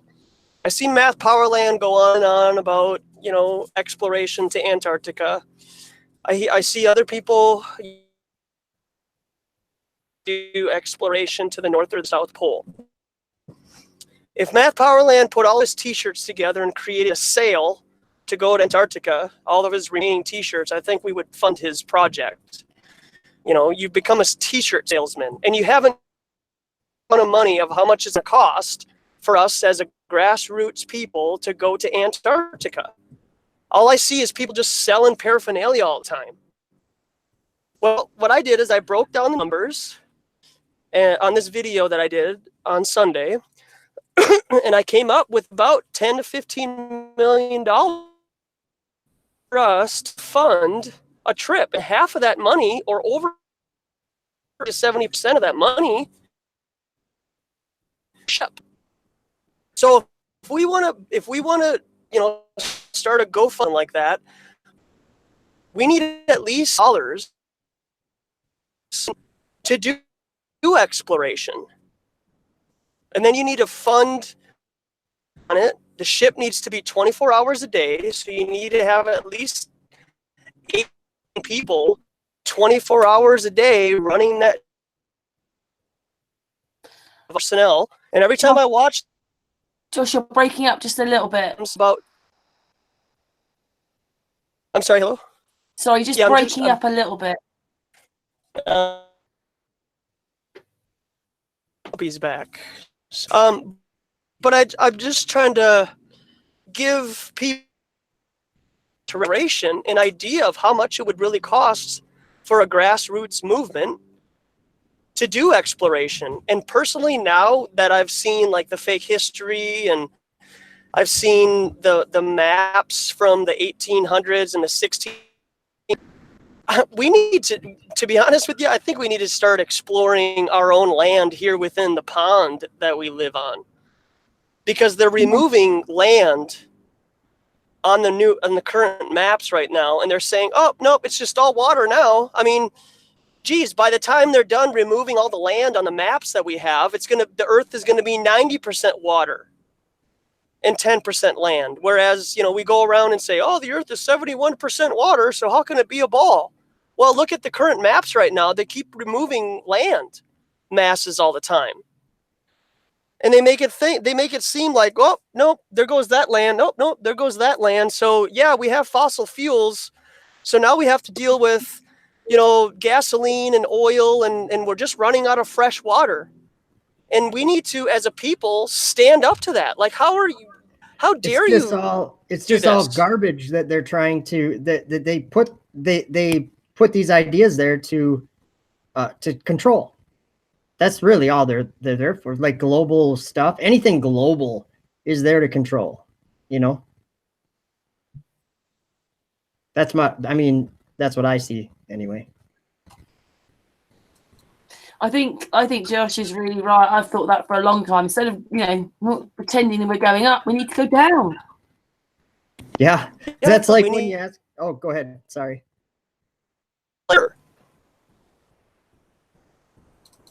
Say that again, Josh. You know, it just needs to be addressed, and I'm ready to go about it. I'm ready to die for truth. I'm ready to go to jail for it, if that's what it takes. I'm just some guy in Minnesota, and I'll go to jail, and people be like, oh, well, that's what you get for. That's what you get. We're taught in education, and they mock me, but I'm a testimony against this place. You're doing it. And I try to walk in. Oh, I'm sorry. Go ahead, Josh. I'm sorry. No, I just try to walk in righteousness and in truth against this place. And if anybody disagrees with it, then you need to check your own about what it is that you're believing. I think you're right. Yeah, we just break up a little bit, but I think I got the idea of what you're saying. Is the truth is in 2018, the truth is the most important thing that anybody could seek out. That's what I say. And however they get there, that's why we're all out here basically spreading.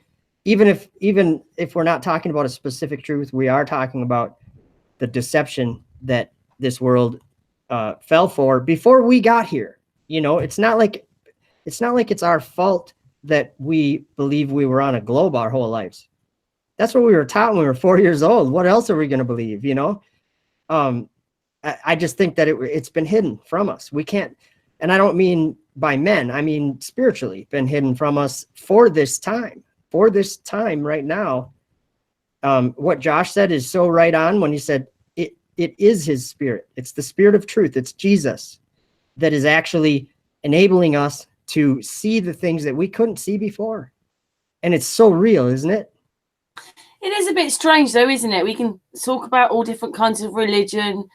You know, when you even say I went to college to be a receptionist, we learned all these different ways that they didn't use anymore, but all these different systems. So what was the fear of ever mentioning flat Earth? They could have said, well, this is how people used to think. So why are they trying to just omit the whole thing? Well, I think people are doing that without knowing it. Remember I think it was D Marble, I think, put a video on Facebook. I think it was him of something. I think it was probably a recent thing, but a teacher in a kindergarten class or first grade, kindergarten, was sitting there with the globe, and there was maybe 3-4 kids around, and started to explain some things about the globe. And 1 or 2 of the little kids were like, no, that's fake. And when I see that, first of all, it gives me like the happiest feeling ever when I hear little kids saying that. No, the globe is a lie. There's nothing better that for a child to know. But I forgot what I was going to say about that now. I don't know. These lies aren't going to be told for very long. We're stopping that. It is evil, though, isn't it? Yeah. It's evil what they've done. It's just absolute evil to make this great big matrix where you almost can't get to the end of it because it's such a big matrix and it's full of so many lies. But it's a matrix. It's not even by accident. It's a system specially set up to control the people. Yeah, and it's set up. But the thing is, you know how Satan is the ruler of this world, or he has the power over the air or whatever. That's so literally true. And now we have the eyes to see. So what I'm saying is there's like this thick layer of dominion that we used to be underneath it, like in prison. And then we removed it out and we looked up. Do you know what I mean? We're like, whoa, there's a whole world of truth out here. And that dominion is about up. And we're actually right now, as I'm speaking, we're in a spiritual battle, and Michael and his angels are fighting against Satan and his angels. And we can even visually watch that when we watch rockets launch. Now we're the persecuted. Yeah, well, and then what happened, or what's bound on the earth is bound in heaven, and what's loosed on the earth is loosed in heaven. It's like these two worlds kind of go along together, not in the same way, but I'm saying that when Josh is on the street and me and Josh go get coffee at wherever it was, and I had my camera with, and so we were done with coffee, we went out the parking lot. He's like, hey, let's look at the moon through that camera. And so we started doing that. Next thing you know, convertible Mustang pulls up, and we're talking to these 2 gentlemen about flat earth. And what just happened right there when me and Josh had that conversation with those 2 guys, because those 2 guys listened big time. And it's all because of Josh, because I'm just not very as good at these things. But I even like interrupted Josh and I'm like, wait a minute, you go, Josh, tell him. Josh is just really, he has a knack for it. But what just happened in that parking lot at that coffee joint is 8 angels that are fighting the battle in heaven. They just got bound. And so Michael just moved forward, advanced. So what I'm saying is the spiritual battle is very real, and we are literally on the front lines right now. And by the way, I got to mention, we are really killing it. We're winning. And in the end, we win. So flat earth wins against still not enough people waking up yet, though, are they? And I'm not sure if they will, because why did we all wake up? And the majority of us, not everyone, some people never lost it from being a child. Some people realized as they were growing up that this wasn't right. Some people, it was 2015, 2016, but that was the biggest wake up. that I think is when God made a move and like literally came and filled us up, poured his spirit out on us, because to me, there's no other explanation. I didn't just change. Something came and helped me. And then when I read what Jesus said, Jesus is like, hey, in 2,000 years, I'm gonna, well, he didn't say that. He didn't say in 2,000 years, but he said, I'm gonna pray the Father that he will send you a comforter. He's like, I won't leave you comfortless. I'll come to you. And then he says, and when he does, the Spirit of truth is who I'm going to send. And he's going to guide you into all truth, and the truth will set you free. I'm like, if anybody denies that Jesus knew that and that he was saying that was going to happen, well, keep reading, because Jesus says, I'm saying this now. This is 2,000 years ago. He's saying this. I'm saying this now so that when it comes to pass and I'm in you and you in me, then you'll believe. I'm like, that's so important for people to know. And it's just written right in the Gospels. He says it. Jesus' his own words. He says, you're going to have to testify for me. I'm like, I didn't realize this till very recently, that literally, if you go to the Gospels, I love the Gospel of John is one that it seems like he's talking about the Spirit. He's explaining our lives and this thing we're experiencing right in chapters 13, 14, 15, 16. He says, whoever receives whomsoever I send. He didn't really say anything but that he was sending the Spirit of truth. He said, whoever receives whomsoever I send, just like Josh said, is receiving me. Flat earth is, I'm not saying the ground is Jesus, but I'm saying truth is Jesus. I shouldn't say just truth is something else is happening though, isn't it, as well? It's like generally the people who are really waking up have different kind of egos. It's not got that, there's a certain kind of ego and arrogance. I'm sure in the chat room, who's going to answer in the chat room that understand what I mean? It's almost like an undesirable, you're saying, undesirable arrogance. Is that what you're saying? Yeah. It's like, it's because it's written in their hearts and they know it. And so if they don't understand what's happening, and like Josh has a good understanding of what we're doing here, what the goal is, or Karen, you know what we're preaching truth. Well, I think it's maybe even more younger people that they have this truth and they understand this and it's written on their heart. But what they're doing is they're becoming frustrated because they don't understand this thing that's happening. And we all want to know what's happening in our lives. And we really do. And like when someone, I think it's a lot of times, like on Facebook, I run into younger people and they're the sweetest, nicest people, but they think everyone around them is just utterly stupid because they can't figure this simple thing out. And they don't know that it's hidden from the people around them. So that can cause a lot of problems. And like it can make a person angry. But I've met several of these people. Like I taunt them sometimes, and then I'll tell them, send me a private message and I want to talk to you about it. And then in private, they're a lot more open to understanding, okay, something's happening here. And I understand that if you don't know what it is, it's going to suck. If you just all of a sudden had all this going on and you didn't understand that it was something that God was doing, how do you take that? Am I going insane? Like, is everybody around me stopping? We're kind of waking up. They've made fun of all the people we want the information from, like, say, the Native Americans, etc., etc. Now we're all crying for their kind of information. At least they've got a history and a background. We don't have one anymore. It's been changed, altered, lied about. We can't even say how old the Bible is anymore. How can we? History's a lie. All of it's a lie. So basically, we're living. So we don't even know where we're living and what we're really living on. But we have to. So it's really bad. Like. Anyway, but we have to try and move on and just move on as best as possible, living in this till hopefully in our lifetime someone can show us. It'll be a lot quicker than our lifetime. It's you guys. I'm talking a short amount of time. Like I'm never gonna put. Can they cover this up? Well, It's not covered up, is it? There's So a person like us in every city that's like, no.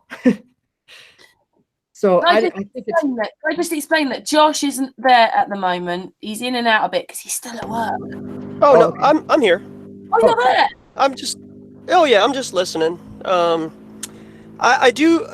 There are truthers out there, and again, I say truthers, and I say that whether you're flat earth. I don't just mean flat earthers. I mean anti-vax and vegans and people who feel led to and how they need to live their life, and then offer that information to other people. And I think that if for me, like, my conviction is I want to give people an opportunity to hear both sides. Now, whether that means 3 or 4 different sides, have all the options given to you, your own personal worldview and experience will then reveal what is true to you. And you might be deceived. I mean, even some truthers are still deceived. And I think that it is a process, like over a period of time. It's like what Paul says. I mean, work your faith out in fear and trembling. And we need to continue to seek things out. Now, whether that be like, again, flat earth or not, we need to understand that if you're a flat earther and you were deceived for as many decades as you've been deceived, that means that there's more out there. So flat earth just isn't the end all to be all. Knowing Jesus isn't the end all to be all. There's more to the story. And Well, we're part of the story even, well, some people are. Some people just sit online and watch and just soak up all the truth and all the videos and all the different truther videos that there are, and they don't do anything with it because they're afraid. They have a sense of fear because they don't want to be ostracized from their family, friends, and coworkers, and maybe even lose their job. And that's where, when I did the presentation in Denver, we have to have courage.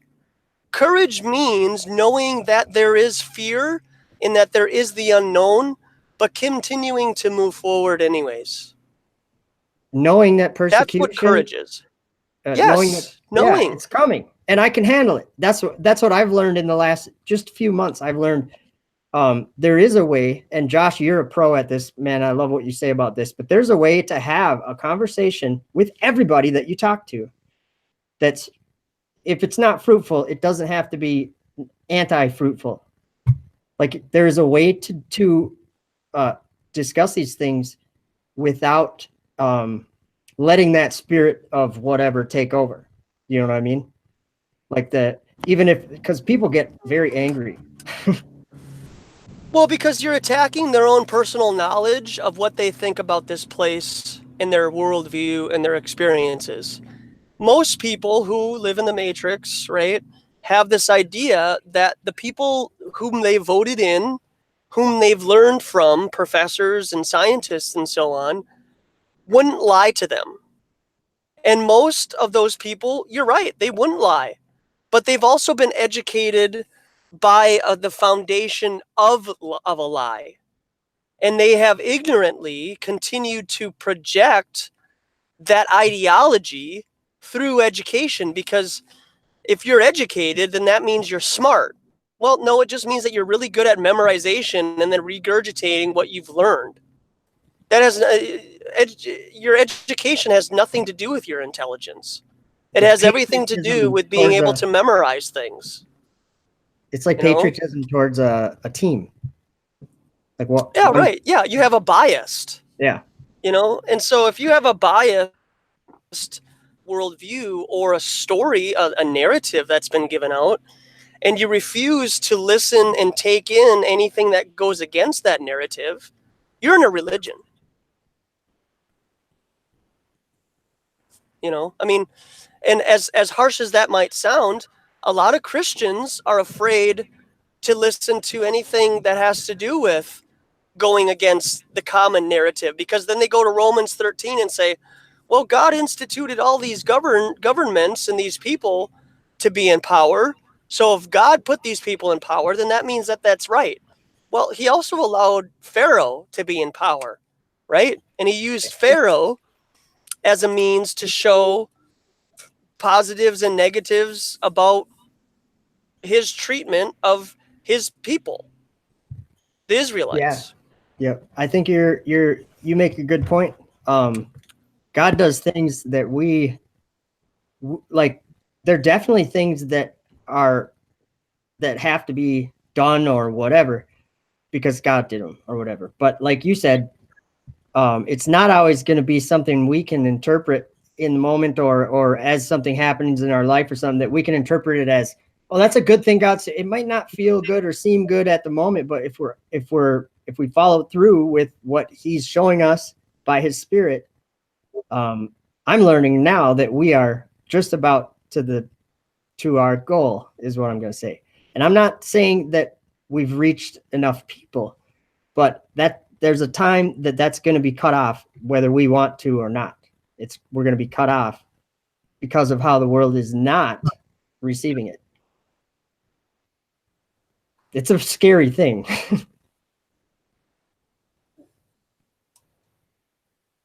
I said this bit though, we've got to the bit where everything's been about segregating, and we don't. I think that's what he's meaning is when we don't want try not to segregate us anymore. It's been, you know, nobody cares about each other anymore. No one likes each other. No one talks to each other. Families, we're all fighting. Love growing cold. That Jesus said love would grow very cold or something. I can feel it. I don't know about anybody else. Can you feel Everyone it? can. Well, they can't feel it. They just are like, they don't understand it. They're like, well, what is wrong with that guy? Or he must be going through something these last 3 years that he's been shouting. Do you know what I'm saying? Like to them, it's just not a real thing. And that's how it was written. It was going to be too, as in the days of Noah. People are going to be clueless. They don't know what's coming. It's sad, but it's because light came into the world. It's here right now. Light came into the world and they love darkness more than because their deeds were evil. We didn't know it. A lot of people love this world. They get enveloped by the physical, and even, quote, Christians fall into that trap, and they have this preconceived notion that, well, I'm not a bad person, so that means everybody else is a good person. And nobody would ever orchestrate a lie for hundreds of years to deceive me and create an environment whose foundation is built on a lie. And history wouldn't be covered up. And, I still, and again, it goes back to truth. I still think the foundational message of the Bible is true. Now, whether people want to say, well, this was manipulated, translations, words were taken out, and so on and so on. I could agree to have my own viewpoints on that, but I still think that the foundational idea of the Bible is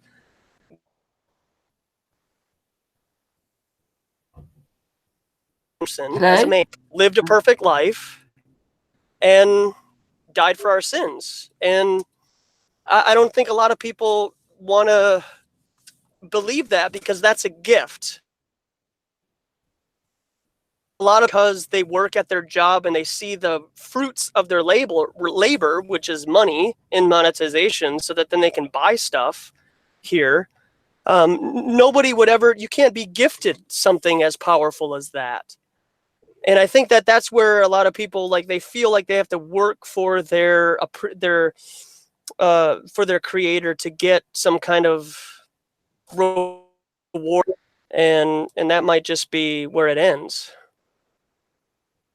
Well, that's the beauty of how Jesus, what he did 2,000 years ago, like you were just saying, where it's not that's back to like the following the Torah and all that isn't what brings us salvation. Salvation comes by having his spirit in us, and so I think like being freed from the lust of the flesh or whatever, our bodies, our physical bodies, being freed from that bondage, that, you know, like someone, like if someone was going to steal something because there was some cash sitting there or whatever, it to me, it's like, I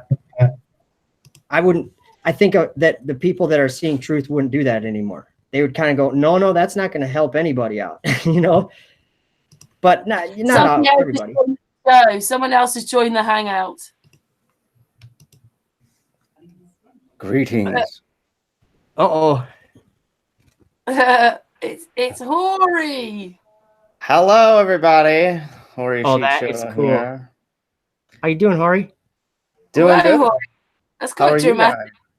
It's quite dramatic. Let me spice it up a little bit here. I'm just gonna mute and hang out with my little wait. alien bugs over here. You're gonna wait. You're gonna what? Here you go, I'm Karen. I'm just gonna hang with my tether. Horry, Hey, what's up, man? You know Hey, I'll authentic take it. and Josh? Oh, you met each yeah. other. You've met each Yeah. other, haven't you? Conference. Yeah. Absolutely. Yeah, what's up, bro? What's up, man? Just coming on in here to say hi and let me spice it up a little bit. Like, how you like that one, Karen? Like that? You'll set Joe off. Joe will be doing the backgrounds on his now. I'm gonna give him some ideas with this one. Yeah, I do this to catch some eyes now when I'm flat smacking. Every now and then, I just get in those weird moods to just blow people's minds on a different level. So I blow people's minds with the visuals, and then I start talking about flat Earth now. So you'll catch me doing this on chat roulette. Like a character, man. And, You like show up at everywhere, like a superhero. Oh, they're not ready for this. I'll show up. I'll show up like this, and then I'll summon the smoke from this side of the screen, and then I'll look over here and summon some smoke from this side of the screen. And then that's what they get to watch. That's how I start off. I just stare at them, you know, freaks them out. Yeah, I like it. Watch this. Yeah, and then I'll just change the background up, you know, every now and then. And they don't know what the hell's going on. Or I'll start off like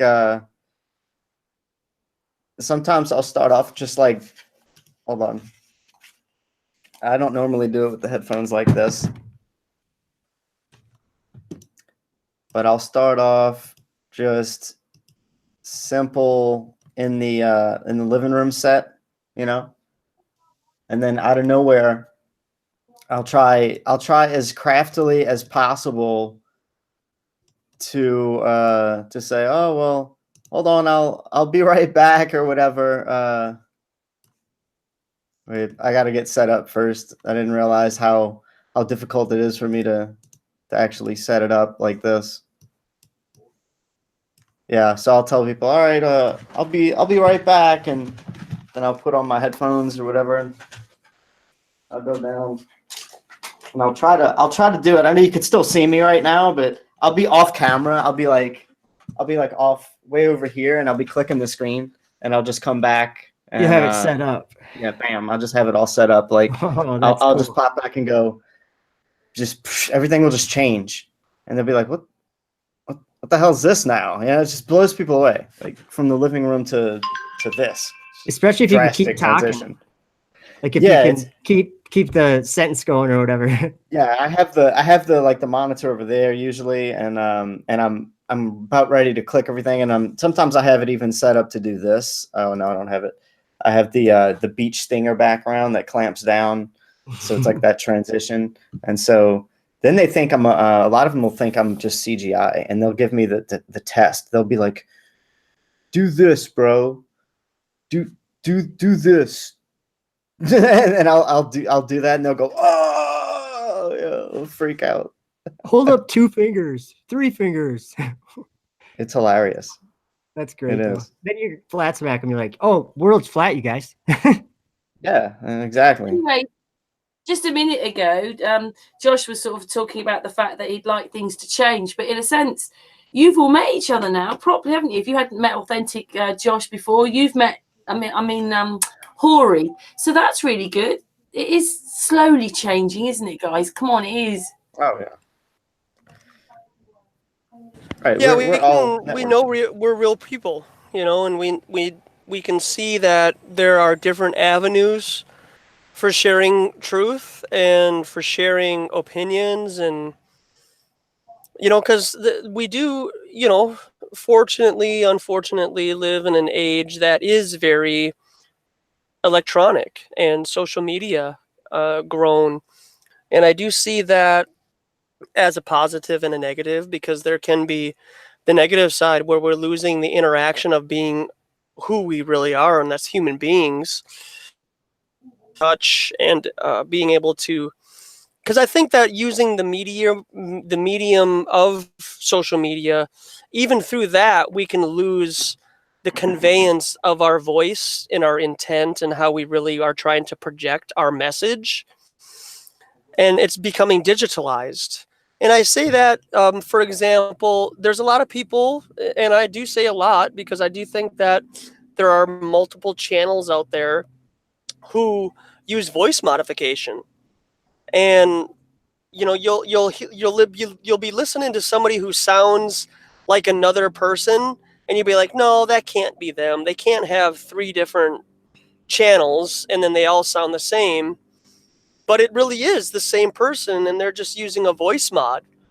And what that does is, if you're using a voice mod, you're losing the authenticity of your message because it doesn't sound like truth. Like if I was to have my channel, for example, and people agree with, you know, some of the stuff and don't agree with other stuff, for example, and then I come out with the channel that is totally negative about what's going on, or I'm a globe pusher or whatever, and I'm using a voice mod,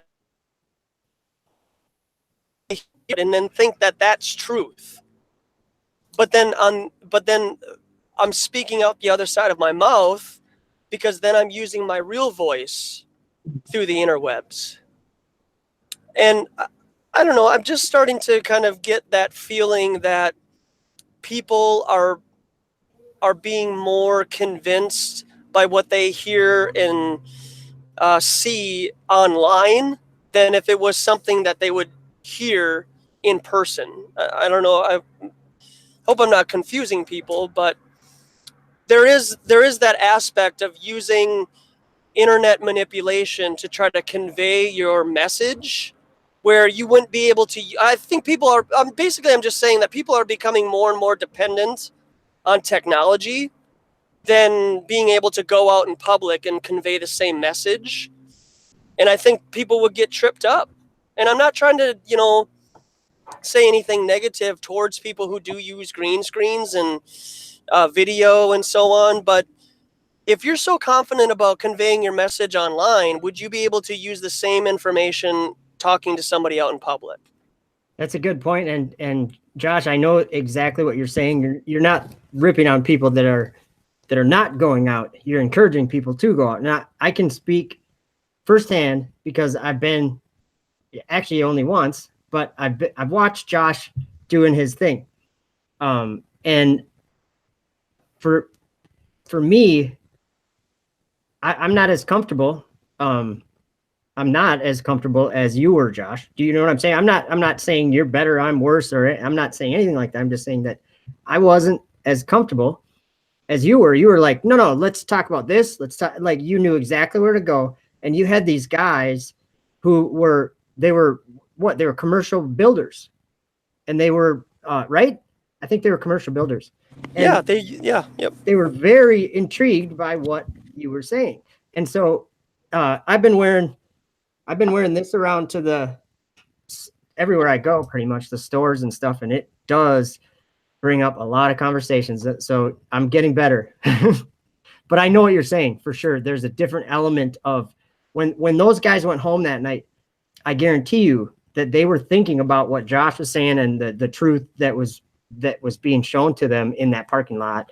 They weren't, if you do, you might not get that way with a video online. You know, you might watch a video and it might not affect your day quite like a real person standing there giving you their testimony.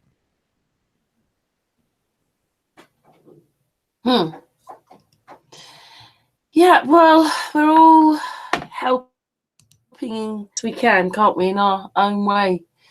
We've got a yellow Horry now. I like to think that we are all doing our own thing. So it just makes my heart beat so nicely when I feel like everybody's doing their part, right? You like that, Joe? I got the UN covered. I'm speaking there. So is this mic working? Maybe. I'm just teasing. I think so. Yeah, it's good. Do you prefer me in the green or the golden mask or red? I do all kinds of stuff. I just I'm just playing around with OBS and I'm learning all kinds of different things that I can do. But it's really interesting. So this is your new flat slacking, is it? You're dressed like that then, Horry? Yeah, it's like I'm some kind of like frickin' evil villain. And you know, dude. They have no idea what the hell they don't know what the hell they're in for when I'm just, I'm there. I might even get in the, sometimes I'm in the Jack Skellington onesie because, look, it's got, hold on. Oh man, this thing is really tight on me. Let me see if I can take it off. The onesie is black and white and all stripy. So it's really cool looking. I think I saw you in that, and you had the whole screen was doing like a twist thing, right? Yeah, that's cool. My pants kind of. Oh, now I gotta untangle this. I can't hear anybody.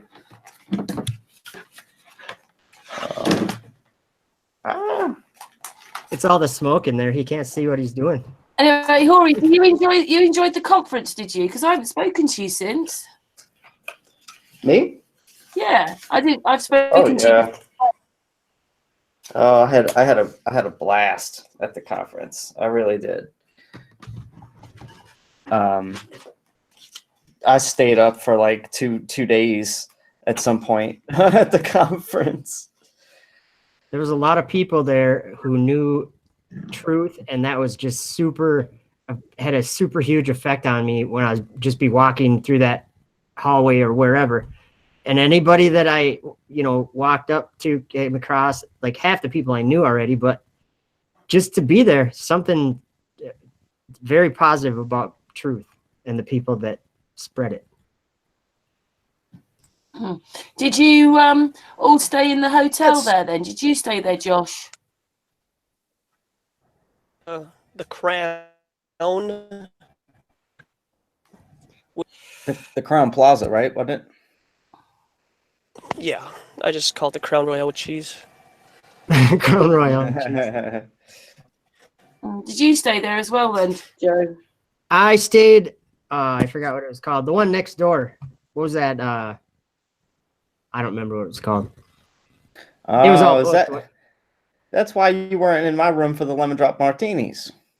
Thanks for letting me know now. I'm just kidding. Right? Yeah, no, it was I was actually tired. I drove 900 miles or whatever to get there. And I did it like right before. So I had like 4 hours of sleep at a truck stop in my truck before the morning that I got there, you know what I mean? So by that time at night at 10 o'clock at night, I was barely keeping my eyes open. I was just exhausted. It's a long drive. Oh yeah, absolutely. How long did you stay? Oh, carry on. No, carry on, Josh. Go for it. Go for it, Josh. Oh, I was just gonna say about with all truthers in I wonder what it's for the people to know to be around each other, and I say that like this: most of the people here in the college in the last 3 or 4 years Hey, Josh, you're cutting out super bad. You're gonna probably have to repeat all that for us. Can you Driving hear right us? now. Yeah. Yeah, say it again, Josh. Yeah, all that. You got to start all over.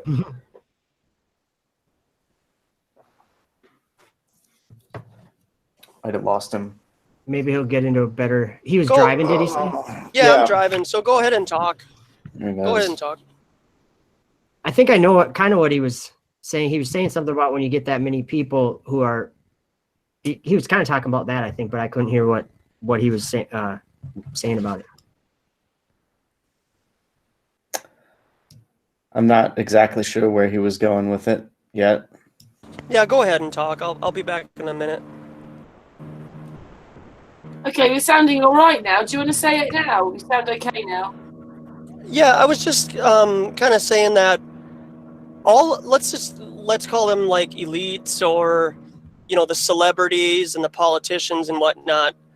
They're already privy to this truth about chemtrails and fake history and flat earth and whatnot. I wonder what they think about us getting together like that and kind of having this giddy feeling about, oh yeah, it's so great being surrounded by all these truthers, and having all these people. But they've already been in the game for decades and decades, right? And so I'm just curious to know what you guys think of what else is there. Like, if we can get all giddy about flat earth and joining up in regards to that, we're still in the dark. There's, us, quote, flat earthers, we're in the dark about a lot of the stuff that's going on behind the scenes. So have you guys ever thought about that? Like, these people know all this stuff way before we have. I don't think myself. I'm just giving my quick opinion. I don't think anybody in the world has the knowledge of flat Earth, except for the people like us that are actually trying to spread it. That's just my take, and I know a lot of people disagree with that, but I don't see any evidence of that.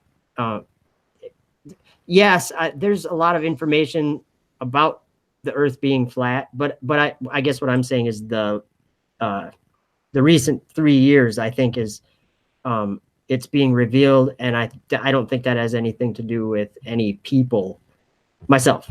But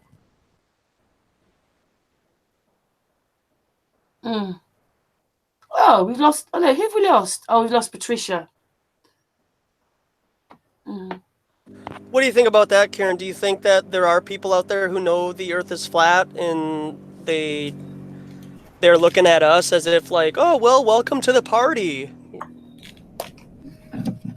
I think that if you've really woken up, there's no taking the mickey. We don't mean to be, but we're all quite serious. I mean, Horry's funny, but he's still serious. Serious.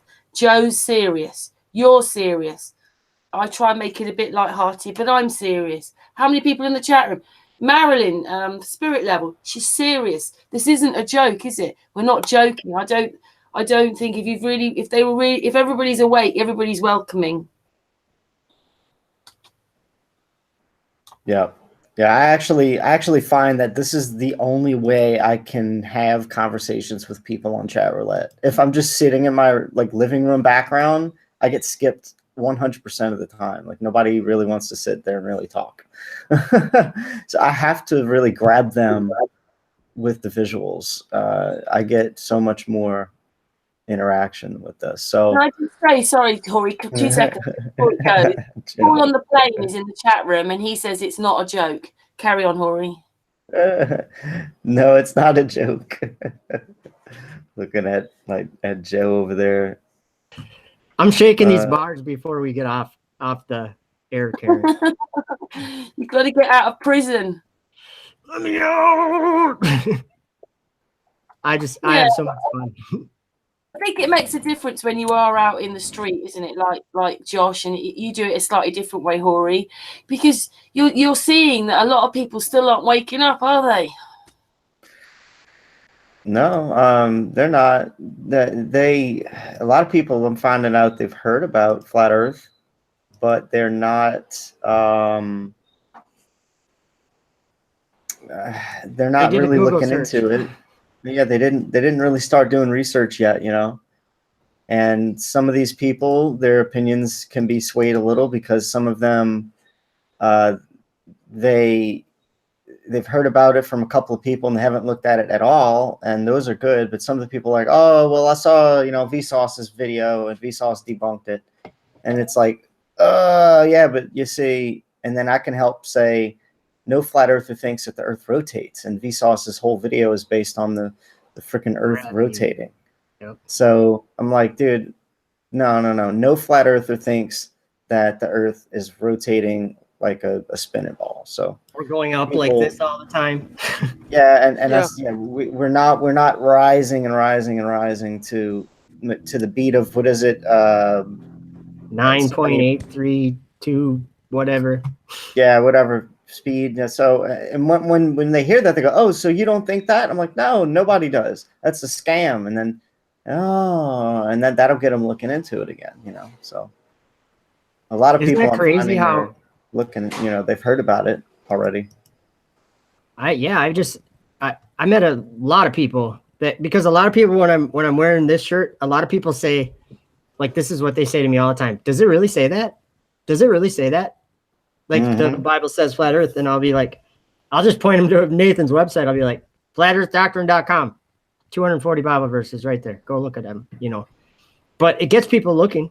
It gets people, like, people don't walk by this shirt without either, like, giving it a second look, or they didn't see it at all. But when they see it, it like, not triggers them, but it triggers something in them where they're like, hey, wait. What does that shirt mean? Bible says flat earth. Like, they'll ask. A lot of people have asked me, or checkout counter, people ask, you know what I mean? When you're around people. But so that's why I've been wearing it ever since the conference. I've worn it a ton. I love it. You know, what's funny about the Vsauce thing is, you know, when I'm out talking to people out in public and they ask me for my credentials, you know, I'm just like, well, you know, what does that validate? I mean, really? But they'll take a Vsauce video that debunks flat Earth. Who the hell is Vsauce? Right? I mean, so they'll use Vsauce or some celebrity schmuck on YouTube that debunks flat Earth, but then they won't listen to somebody who has done, you know, experiments or observations. I mean, it's simple things. Like, you can go out and to a lake, a large body of water during the sunset, and see the sun ray come to your feet at the shore, knowing full well that if you were to do that on a ball, the sun ray would stop halfway because the water would be curved. So, I mean, that's a simple observation that our Creator has given us to know that we live on a level, non-spinning, non-spherical plane. But, you know, these people can say, well, I watched Mick West debunk it. Well, who the hell's Mick West? He just runs some website. And, you know, he's being debunked right now as we speak, that people in the community have brought up some, you know, funny business that, you know, him and his cronies are into right now. So that's another thing. So just something to think about when you do come across people that say, well, I saw a Vsauce video debunk flat Earth. Then say, okay, well, what is Vsauce's credentials then?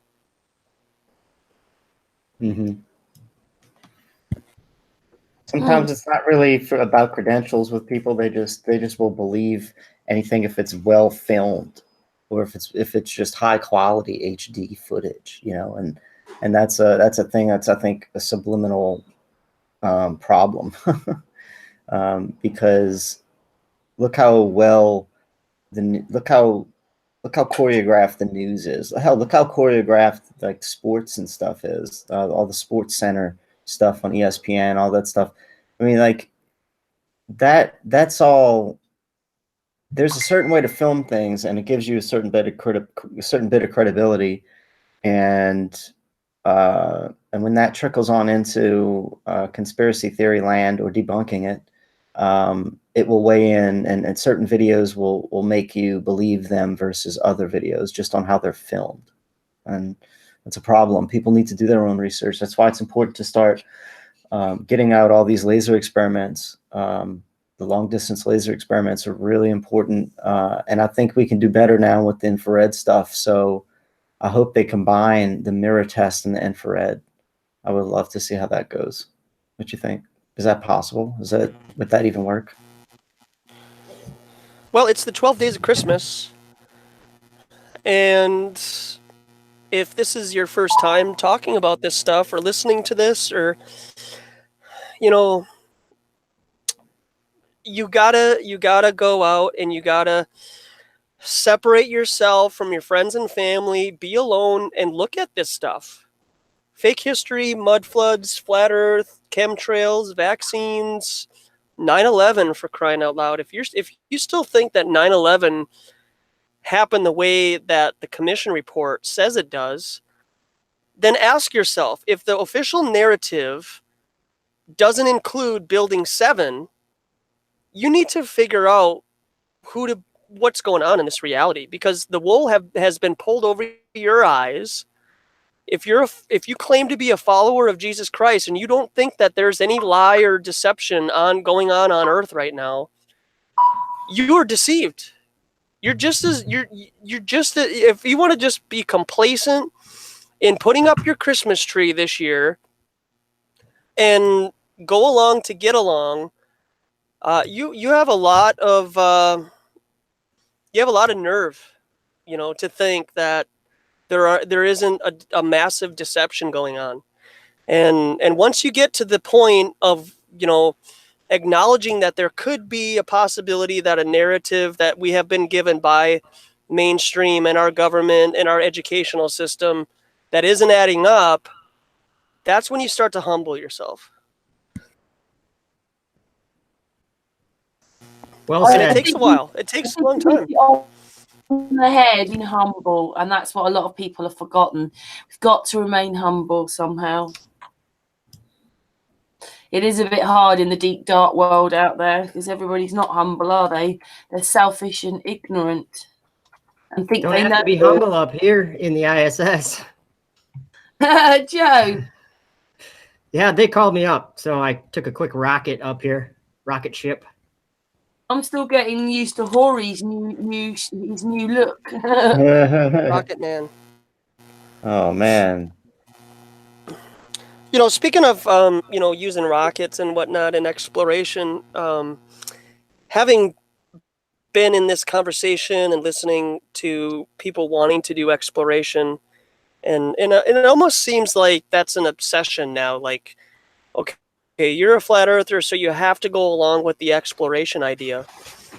I've kind of stepped back a little bit, and I've thought, okay, maybe we don't want to do exploration. And the reason why I say we don't want to do exploration is, what if that's an inviting invitation to bring a particular, I don't even want to say superior race, but a particular group of people that we go interact with, like the whole Christopher Columbus thing, right? So if at that time, 400 or 500 years ago, we'll just go along with the narrative, the group of people said, okay, we're going to have Christopher Columbus and we're going to take all these ships and go to a new world. And they go to the quote new world, and then they see this new culture of people. And then they come back and they say, yeah, these people, they live this particular way or whatever. Well, then they have this idea that they can go over and just take over that land. Kind of like what they're doing in the Middle East right now, where this particular group of people feel obligated and, privileged to take over this particular land when there's already people living on it. So if we do go and explore and we do find a group of people living on another uncharted area, quote uncharted, who are we to go and just disrupt their culture and take over? And maybe we're going to this exploration to purposefully draw them to come to America, for example, and say, hey, there's this new race of people called the Blue Avians, for example. who only live in the cold. Okay, so I want people, I've been just starting to do this for the last week, and this has just been crossing my mind when it comes to exploration and whatnot. But in the mid 1600s is the earliest recorded times that people started taking weather temperatures and finding out, taking, a farmer's almanac, for example, just in the last couple hundred years. And so where that brings me is I have snow on the ground here in Minnesota right now. It gets ridiculously cold here in Minnesota for about 4 or 5 months. And we constantly see snow staying on the ground. Well, I've tried to look in the biblical times and see if there's any description of like snow just being on the ground and staying there. And what I have found is that it doesn't. Snow, it might snow overnight, like a couple of centimeters, but then it immediately melts away when the sun comes out or during the day. So I'm just challenging the community to look into that and find out how, if we have had winter in the past, has it been like it is now? And my point about my rant is right now is how long have we had winter the way it is right now? Because if you watch some of the animated projections of how winter just comes to be, it's all winter up top, in Alaska, for example. And then as the winter progresses, the snow starts to come down to the middle of America, for example, North America, and then it kind of, circles around if you're using the AE map, for example. Well, what if they're terraforming because they're using geoengineering? Now they're just blatantly saying, hey, we're spraying the skies. And what if they're geoengineering to terraform for a particular group of people that can only live in the cold? You see what I'm saying? So like, what if in the future, 10 or 15 years from now, even in tropical areas, all we have is ice and cold? Because we can somewhat adapt to living in the cold, but let's be real here. If it's 20 below all the time, people will start to die off in the cold. And all we could do is we could blame it on geoengineering. Well, it looks like geoengineering kind of screwed up and blocked out the sun completely. And now we have to live in the cold everywhere, even in the tropical areas. So I'm not trying to say like I know what's going on by any means, but I have kind of just pondered and been in silence and started thinking about, why is it that they feel a need to geoengineer? Are they really blocking out the sun because of global warming, or are they are the people the leaders that should not be, are they terraforming the earth to make the entire earth ice? That's a good question. And the clouds are lower. Incredibly good question. Horry's in the clouds. The clouds are lower, aren't they? The clouds, it's quite an interesting phenomena up here that's happening. Looks like you're getting chemtrailed, yeah. I'm getting chemtrailed up here. I just sent my consciousness into the cloud layer, into the stratosphere, and I've frozen time. Apparently, time is officially frozen right now, and I'll have to fix that. Oh my goodness, something's happening. Oh. Yeah, something's not going right with that. It should be an animated background, damn it. What's going on? Horry's floating around up there now. You're in node 3, aren't you? I'm in node 3? Maybe it's because I have to do this. Oh. Whoa. Oh, there we go. That's much better. Whoa. Let's see if I can float even higher.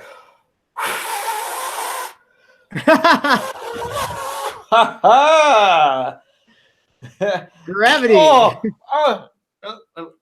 Cable problem. I mean, pocket of gravity right there, ladies and gentlemen. Pockets of gravity that'll get you. That's great. I wish they sold green sweatshirts hooded sweatshirts at Walmart or something. It's actually incredibly difficult to do. It's impossible to do. Yeah. It's an invisible blanket. It's my invisible blanket. Black op. I could probably just do that's a hell of a lot easier. Yeah. The beauty of green screen. Are you gonna go live later tonight, Horry? I want to try to go live by Monday night. I'm putting together some show notes. I still have a couple things to script in there, and I want to do some new channel highlights because I like doing that every once in a while. I like looking for new channels I've not seen before, giving them some eyes and ears. And so if I do it tonight, it's going to be after I get my video work done, and I don't know how it's going to go. I can't make any promises. I need to go live again really soon, though. So weird, isn't it? That little screen there just blanks everything out and makes it look like what's behind you. It's crazy, that. Yeah. Magic. There's a star in my belly. Oh, the star is moving away. It's a good thing that they don't use that, on mainstream and NASA and all that, because, that would be crazy if they used that to deceive people. Sure would. Wonder where that technology came from. Gee, yeah. I wonder why this technology exists in the first place. To deceive you. Straight up, to deceive you. Digital magic. I'm just glad that nobody, that comes up with this stuff has reasons behind it. Josh, Anyway. you're so funny. You two guys are, Horry and Joe are showing what it's all about. It's all fake. Yeah. Well, because, there's Jesus, and that's truth and honesty and trust. There's no opposite. So I'm glad that there's no opposite to, belief in Jesus here in reality. Nobody would lie or deceive if given the proper resources and occult knowledge. I just need capture. That's all that is truth, right? Truth. Nobody would ever lie to me here. I'm just really thankful. Personally. Oh, yeah. Josh, you're so funny. I get a kick out of you, man. Oh, you guys, the Earth is generally flat. Yeah. Just so you know. Lee. Yeah, well, you're all amazing people. Yeah, thanks, Karen, for having us on. I mean, I don't, I can't think of too much. I wanted to share that idea of exploration, why exploration is such an important thing. I think that if it does get mainstream for exploration and flat Earth and whatnot, I think it'll be perverted. And I mean perverted in regards to making an ensemble about exploration. Hey, let's turn exploration into a reality TV show, and then all of a sudden they show up on the shoreline of a group of people that they knew was there, and we introduced them into our culture. And kind of like the V series that I'm sure some people have seen or watched in the past, and kind of incorporating that culture into ours, which is where I think a lot of transhumanism, AI technology, 5G, and even the transgender idea comes from, in just creating the human race as the ultimate human being is both male and female in the same entity. Because people are in that movement are starting to pervert Genesis when it says, and God created them both male and female. Well, they're perverting that term and saying, well, he created them male and female in the same body. And that's what I think, because if you think about a computer has no gender or sex until you give it the voice of a male or female.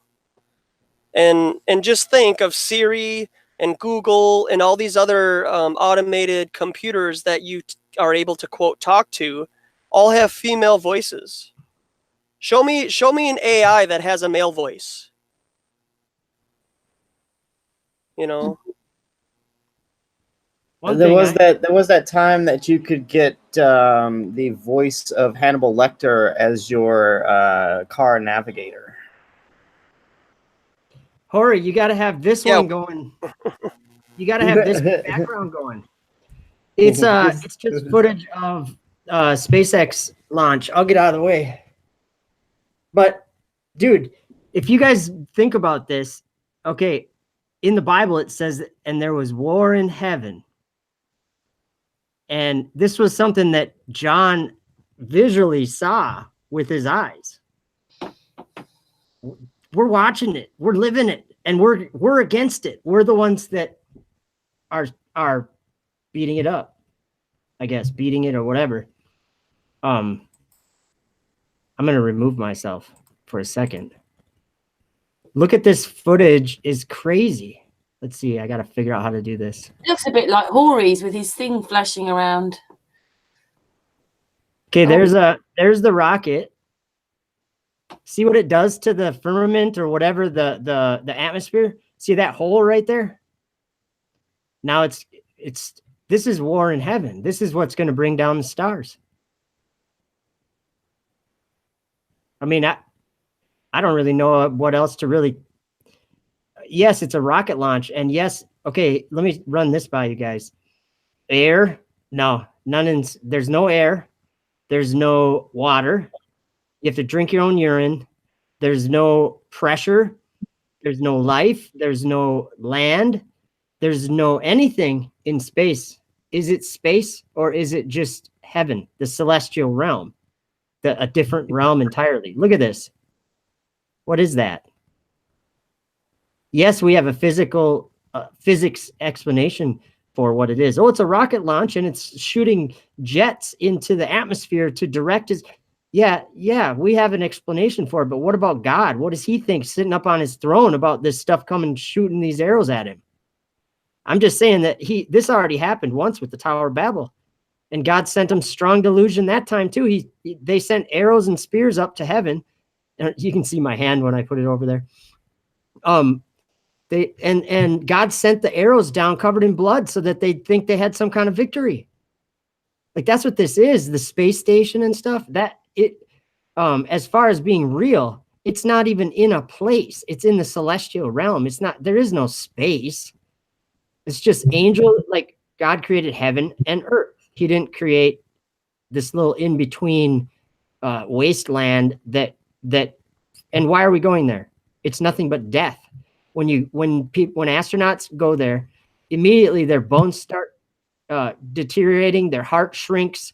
They have to exercise 2 hours a day just to be frail enough when they get back that they That's what still they're telling you, isn't it? But they're That's not what there. they say. That's all rubbish, isn't it? Because they're not there. Well, I think they can launch a rocket up, and I think they do put people on the rockets. But what they're doing is being tricked. They're not going to some place with some exploration. What they're doing is they're being tricked into a straight up deception. And so that what I'm getting at is I think that the astronauts can float around in that ISS all they want. And it's not because they're free falling. It's because they're in a different realm that doesn't have any kind of physics. But yeah, but don't forget though, they keep showing us rockets. They're not using rockets anymore when they want to play in the sky. They're using whatever it is, levitation-y things. And so they're just showing us rubbish because rockets are 50, 100 years old. But they do build them and they do sail them up there. Them to carry on the lie, haven't they? Well, I think that it's more than, I think that they're building them because that it's participation in a deception. Like I guess what I'm saying is that Elon Musk he makes this Merlin engine he kind of invents this engine for rockets that outdoes what rockets could do before, like exponentially, and he's developed all these systems where he's trying to bring the money of launching rockets down, which is so stupid. It's a $360 billion industry that gains zero for everybody here on the earth. It's insane. I think what they're doing people with what they're doing in the sky, and they're really doing it here on land, air, and sea. Within our realm of what we would call reality. And that's there's the new, and I brought this up again, and I'll stop trying to. I'm not trying to promote this TV show on YouTube, but it's called Origin. First 2 episodes are free. I've only watched the first 2 episodes. I want to try to check it out, but I think they're trying to convey like a pathogen is on this. It's a colonization ship basically that left Earth and is headed towards this other celestial solar system, and it talks about 10 people are left behind on this cryogenically colonization ship. So that's, and again, it goes back to exploration, because I really think that they're trying to push this idea of us being introduced to or having an quote alien race from a terrestrial external area from us to bring it into our culture. And that is why we're being kind of conditioned regarding transhumanism and the transgender idea, because that is the quote superior race of people. Instead of them being male and female in 2 separate bodies, they want to put it into one body. Isn't that some Baphomet thing or something too? Yeah, it's the Baphomet basically. Okay. But with that, that idea, this colonization of another place is similar to what we all learn about in history. Because allegedly, we living here in the United States, we were colonizing this place, and then we just took it over, right? Because that's the American idea. And I don't think that you have to be the J word to have the mentality of what we would consider those people. That mentality could be anybody. Anybody can have that type of mentality where you go into another region of area and you just take it over and you colonize it with your own history and your own culture and your food and everything, and You basically own it. take over. Yeah, you Yeah. own it because I'm here. Because I have a superiority complex. And I'm a better person. I'm a better, quote, race of people than you are. It's a very human way of thinking. Like it's not, I think it's like a human nature way of thinking, like our evil, sinful nature, Yeah, exactly. And that's not giving privy. And that's like going back to the vegan idea. Just like, oh, well, we can eat animals. Well, then we'll just pervert it. And then we'll have eating contests, right? Hot dog eating contests. And we'll throw half of it away. And throw half of it away, go to a buffet and just eat all the food that you can possible. But the other side of that coin is they're also perverting the agriculture to make all these avocado farms too. So a lot of the agriculture that is being done is being used to make avocado plants and soy and so on and so on. So there's really no nutrients in the soil that we have now.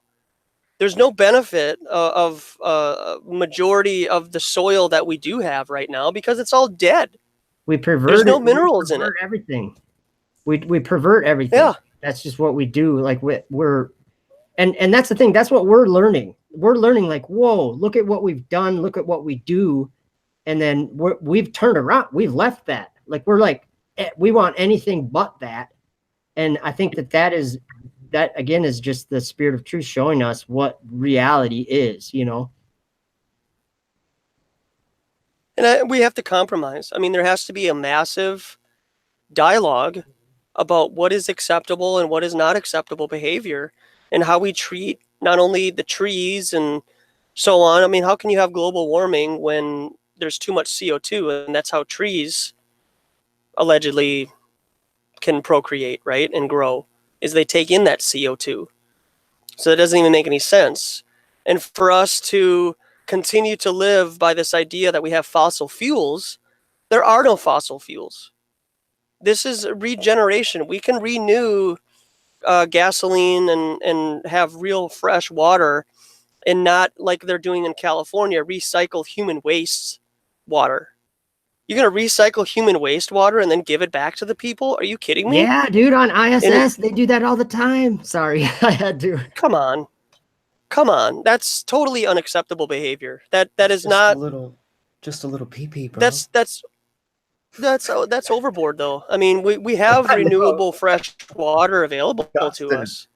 Yeah, we could tap right into it, from the earth. Why do we go to It's right space? under us. Why? What's literally why?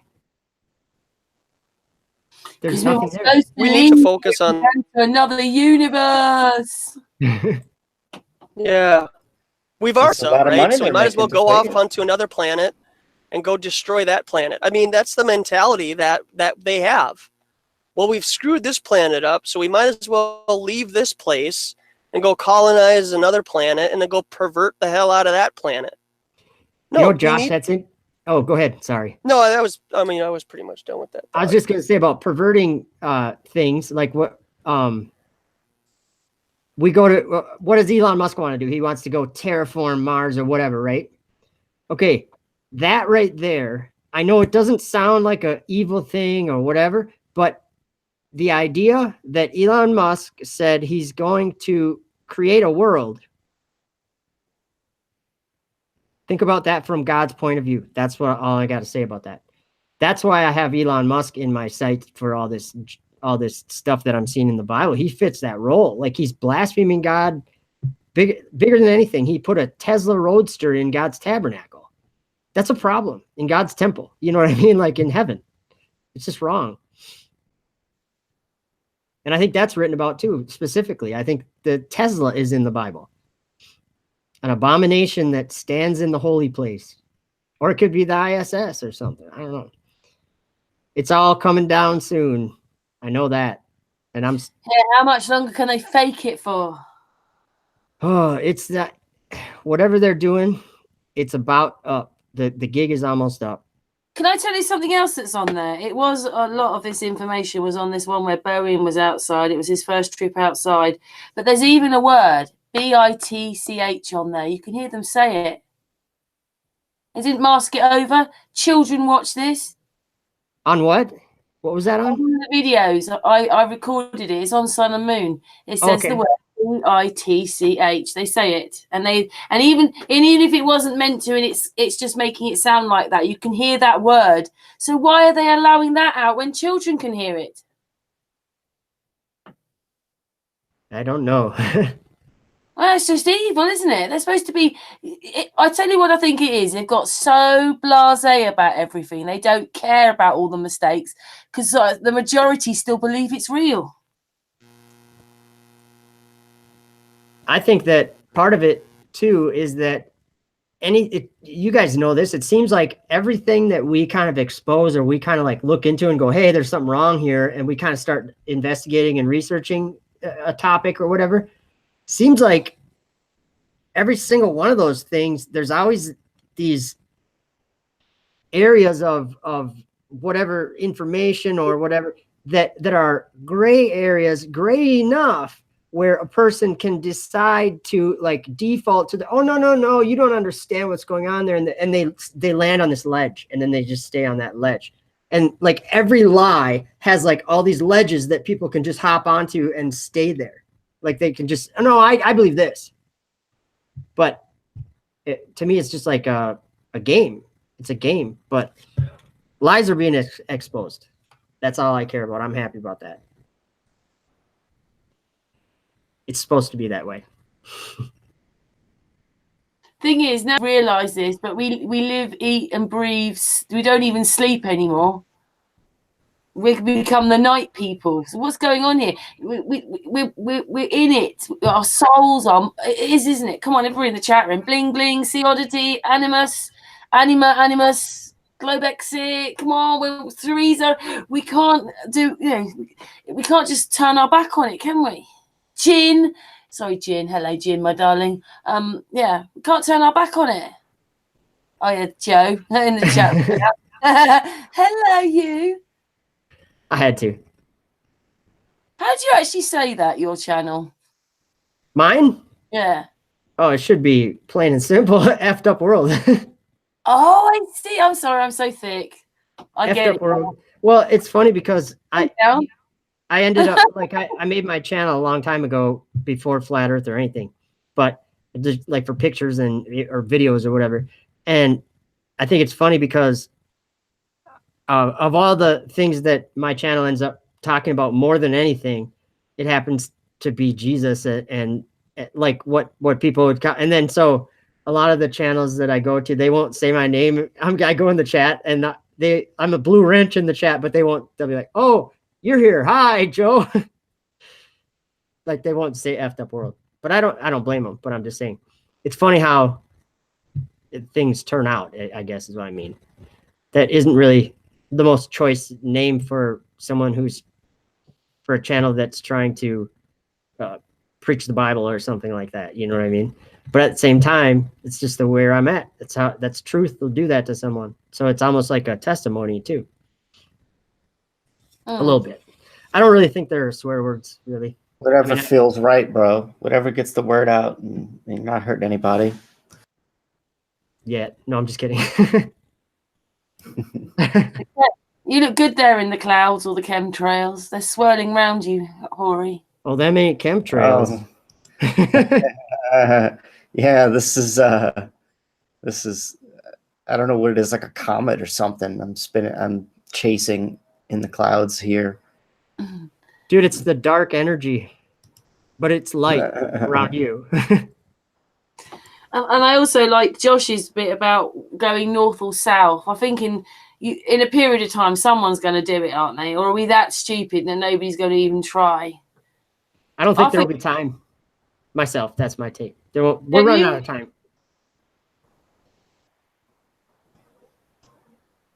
Go ahead. Sorry. I know. If we do it, I said do, but if we do it, Heard that. it will be managed abolishment. And like I said, I don't see anybody else who wants. Earthers talk about exploration. Where is your itemized list of how much it's going to cost? You know, I don't see anybody putting out any itemized amount of money to say, yes, this is how much it's going to cost. Dollars alone to even just get a used vessel that will hold 100 people that is also an icebreaker to go out and do this exploration. So until somebody does an itemized amount of money, last weekend, okay, all you guys are just blowing smoke. Doesn't even mean anything. Oh, let's do exploration. Let's do exploration. Okay, how much is it going to cost? Where are you going to get this money from? Because unless it's done through mainstream and you have Nat Geo cover half costs, are we going to start up a page and have that money given to us? And then how do we go about? Well, and how do we just go about checking out there? Yeah, I agree. You know, I'm just saying. I see something. Put an itemized amount of money. I say 10 to 15 is going to take for a grassroots exploration idea. But would it be fruitful? What I'm saying is, exactly. What's the point? That's why it's hard for anything to get started, because we all know the system that has indoctrinated our entire lives and our parents and their parents. This system is not really in the mood to back down to what it stands for, and we are strong, but not financially, or these kind of enterprises are not something that we just have. They have that Satan has them. So we're kind of like, we're almost like the street preacher that is effective, but he doesn't have nothing but his bicycle and his Bible or whatever. I'm just saying, our voices are like thunder right now, is what I mean. People are hearing, but it doesn't mean they're going to believe it. But the reason why we're here is so that when we're not here, this is my belief. The reason why we're here is so that when we're not here, they're going to know the problem. They're going to know what the problem is. Because if he didn't show us this truth, and if we weren't testifying of it, the world would just continue on forever in that lie, right? Who's gonna expose the lie? Somebody has to, and that's what we're doing right now. And I think it only lasts 1,260 days, where we actually have the time to wake up to the lie and to spread that truth to the whole world. Jesus said, and this gospel of the kingdom will be preached to all nations as a witness, and then the end would come. And I'm like, we're in that. That's what I say. But we all have our own thoughts, you know.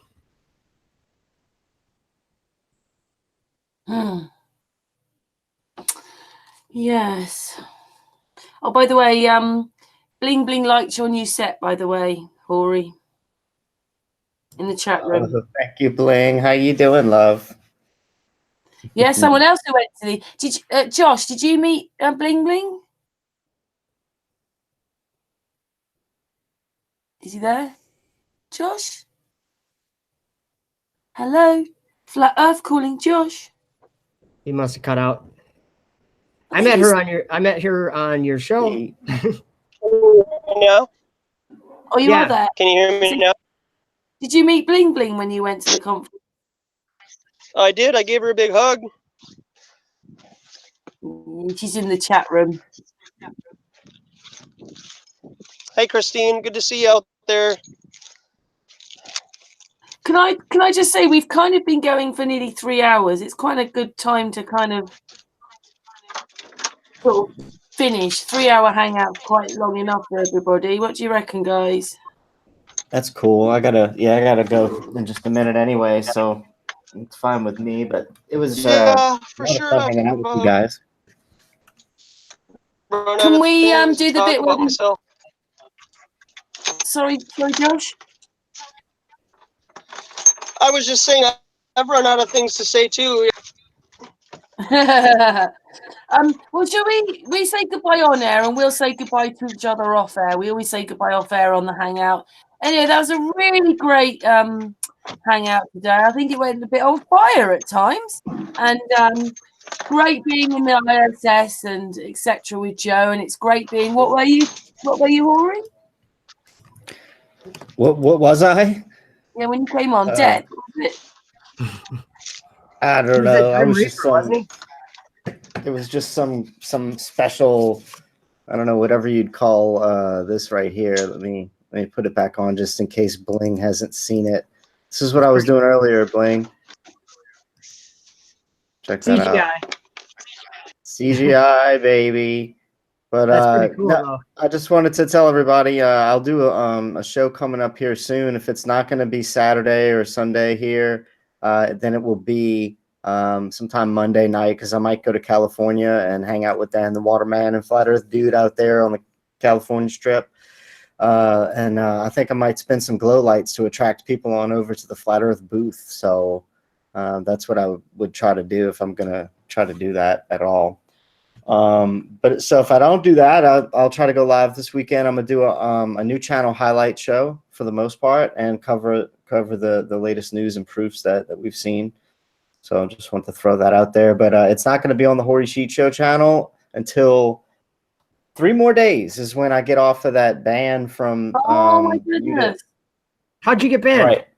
Was it something bad, or was it just Udit Bat is what I call her now. She Udit, banned me, got me a strike because I had that dancing model on my car. And she was like, "Oh, that's so disrespectful. Your mother would say that's so disrespectful." And I was like, "My mom is in the chat, because of my model that was on the car dancing." And I was trying to tell Yuda, like, my mom is in the chat right now. Go look. You're doing that for obvious reason. It's because when people flip to your channel or wherever you're on there, it doesn't matter. It's attractive. They're like, whoa, let's stop here. It's more interesting than just the blackboard or whatever. Exactly. It just draws people's attention. And they'll give you more time. She doesn't understand that. So whatever. anyway, I'll be back doing it again on the 16th. So, but in the meantime, when I go live, it'll be on the Flat Smackers live channel, and the Horty Sheet Show Reloaded channel also will be my backup channel for everything. So, you know, she's not stopping me; she's just slowing me down a little, I guess. Glad that you're coming back, Horry. Oh, I'm back, baby. Some of us, you've never been away, have you? No, I just took a month off to relocate, pretty much. And I got right back at it as quickly as I could. Relocate, that word kind of hurts. Like, just the thought of it, that's just too much work. God, it's so much work. And it's not really something I wanted to do. So it was one of them things, and make the best of it, right? Yeah, I was rescued from that situation. He's looking good. He's looking good, and he's got a new look. Can I just ask, Josh or John to announce? You know, like, I think Josh has done a bit anyway, but do you want to say like what's coming up for you? For me? Go on, you go first, and then Josh can go. Okay, well, I'm just I'm on a mission to get people, everyone around me, to stop believing in the globe and the space station, in specifically those two things, because I believe those two things are the thing in the Bible that those people overcame, and the whole world could not learn the song that they were singing while they were singing it, but it was because they were singing that song that multitudes of people in the world were saved. So what I'm saying is, don't believe in the space station. Don't believe in the globe, because I see it now. 2 years ago, I didn't see it like this, but now I see it as a form of idol, of false God worship and sacrificing to demons as gods. And it doesn't feel that way, but that's, I think, how God sees it. That's about all I got. Oh, love you lots, Joe. What about you, Josh? Well, on the 15th, I got a meetup going on here in Minneapolis at the Yard House in St. Louis Park, 2 p.m. Central Time. And what I'm trying to do is bring the collective, if you will, of truthers. So to kind of branch out and not necessarily just be strictly all about flat Earth, but also, you know, people who might not think that the Earth is flat, you know, and they're a purple pillar, but they have an idea of, you know, that there's just something wrong with this place. And hopefully to, you know, just bring people out of their comfort zone, meeting new people who do have like-mindedness. I think that people create the building itself. I don't think that a church is a church until people go into it, for lack of a better term, or a gathering place. So we'll meet at this restaurant and conversate, hopefully, and then maybe find and come to some kind of an agreement about where we can meet on a continual, regular basis, like a community center, or, you know, a place where we could just meet up and maybe have a TV or something that we could, you know, maybe watch a video or plan some kind of activism to do something in public. Cause, you know, like I was saying before, we are the teachers now, because we can't go into a public school or a college and teach this knowledge and bring to the forefront our opinions. And we have to be example setters.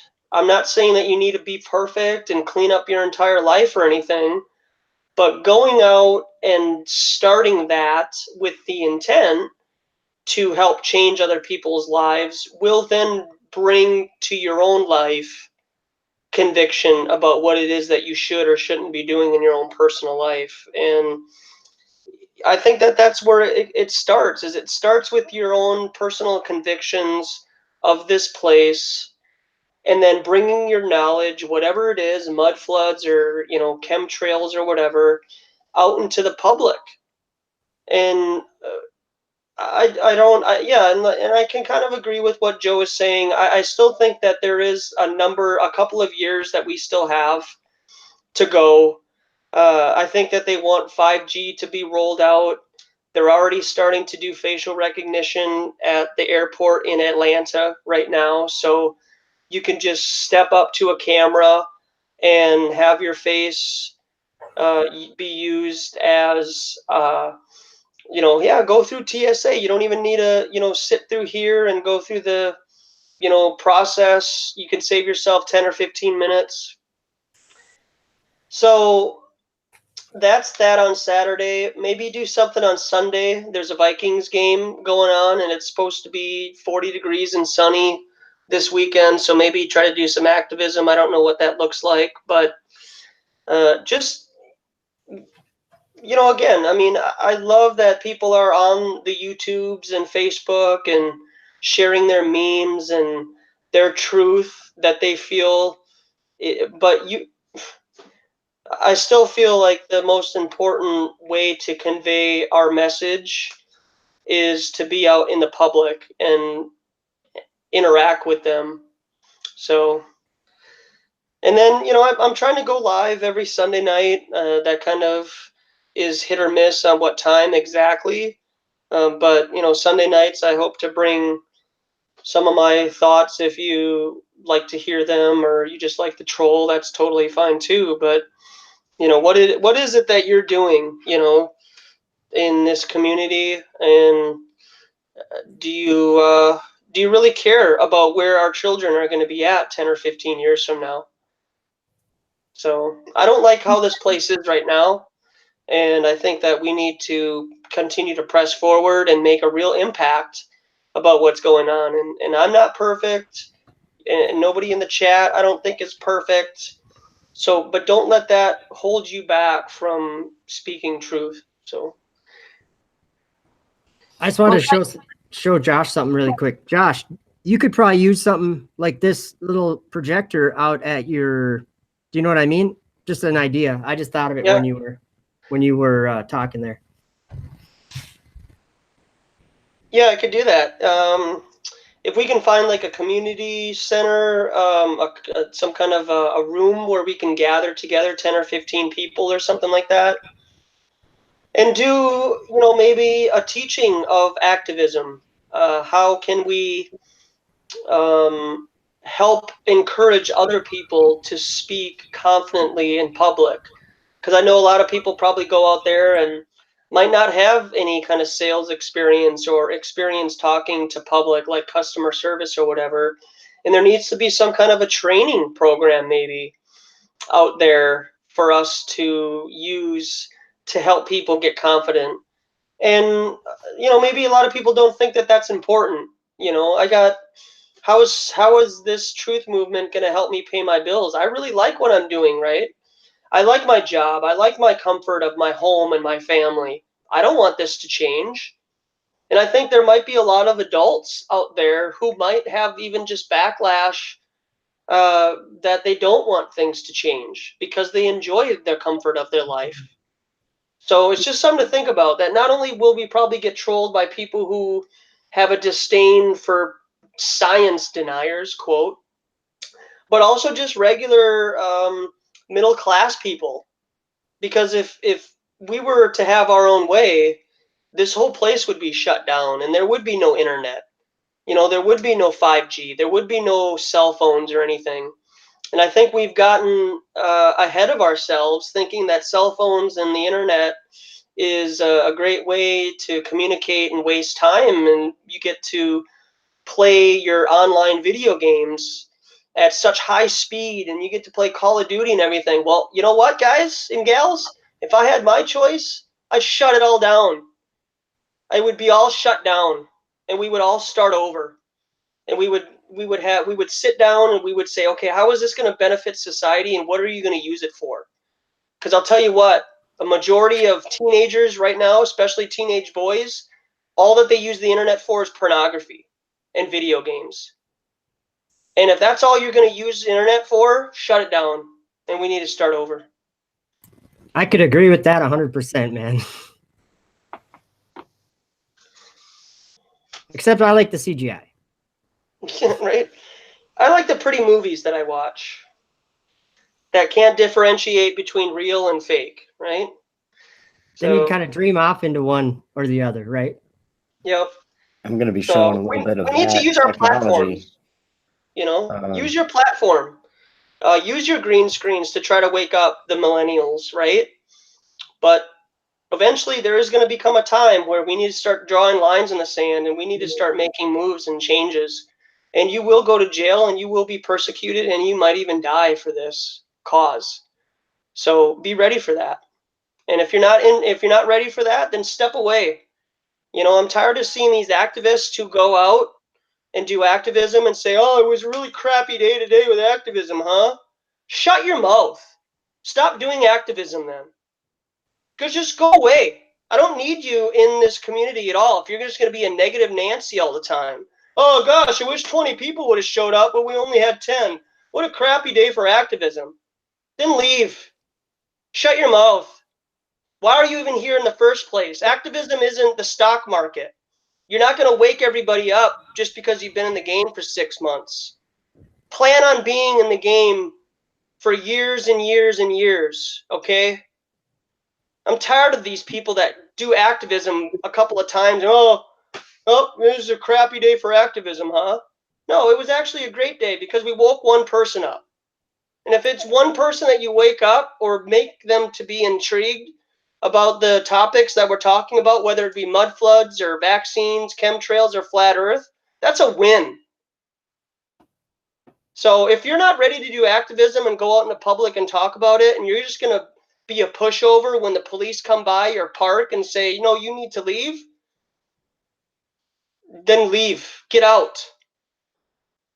So that's where I'm at. I'm just getting irritated with the people who think they're going to just change the world in a couple of months. Takes 4 months. I'm just kidding. Yeah, right? Takes 33 months. So there it is. Yeah, there's my rant. So it was a very good rant. Thank you very much, Josh. Well done. Well done. Yeah, everybody listen. No, stop messing around. I'm talking to the chat room. I'm talking about there. Stop messing around. Get on with it. We've got a job to do. what better time of the year right now, right? Than to share truth. That's where everybody's at right now. Family, friends, giving. It's better to give than to receive. Then we need to take advantage of this season right now. You know, with Christmas and everything going on. Use it to our advantage, at least for the time being, because this is all we got right now. 'Tis the season to be flat smacked. Exactly. Up Horry Street, that one is. Anyway, can I just say, I just asked Patricia, are you there, Patricia? She was there earlier on. Patricia. I am here. Hey, Patricia. You can hear her. See, she's there. Patricia, what did you make of tonight's hangout? Well, I've enjoyed listening to you all, and it's just nice. I like when people come together. I mean, we have differences, you know. It'd be pretty boring if we were all the same. You know, we all think differently, and you know, it's a good thing. We have to embrace our differences and get on and fight the fight. Simple as. And I love you all, by the way. Yeah, she loves everybody, as does our Patricia. Has anybody else got anything to say? I love all you guys so much. This is fun. Even if it isn't a fun job what we're doing. It's communicating. We're communicating with each other. Yes. Because we don't have to, do we? None of us have to be here. We do it because we're hoping other people will see the hangouts and the family gets bigger. Anyway, once again, thank you everybody in the chat room, and thank you everybody on the panel. Josh, Horry, Joe, Patricia, thank you everybody. Mwah. Back tomorrow. Yes. Goodbye. Thanks.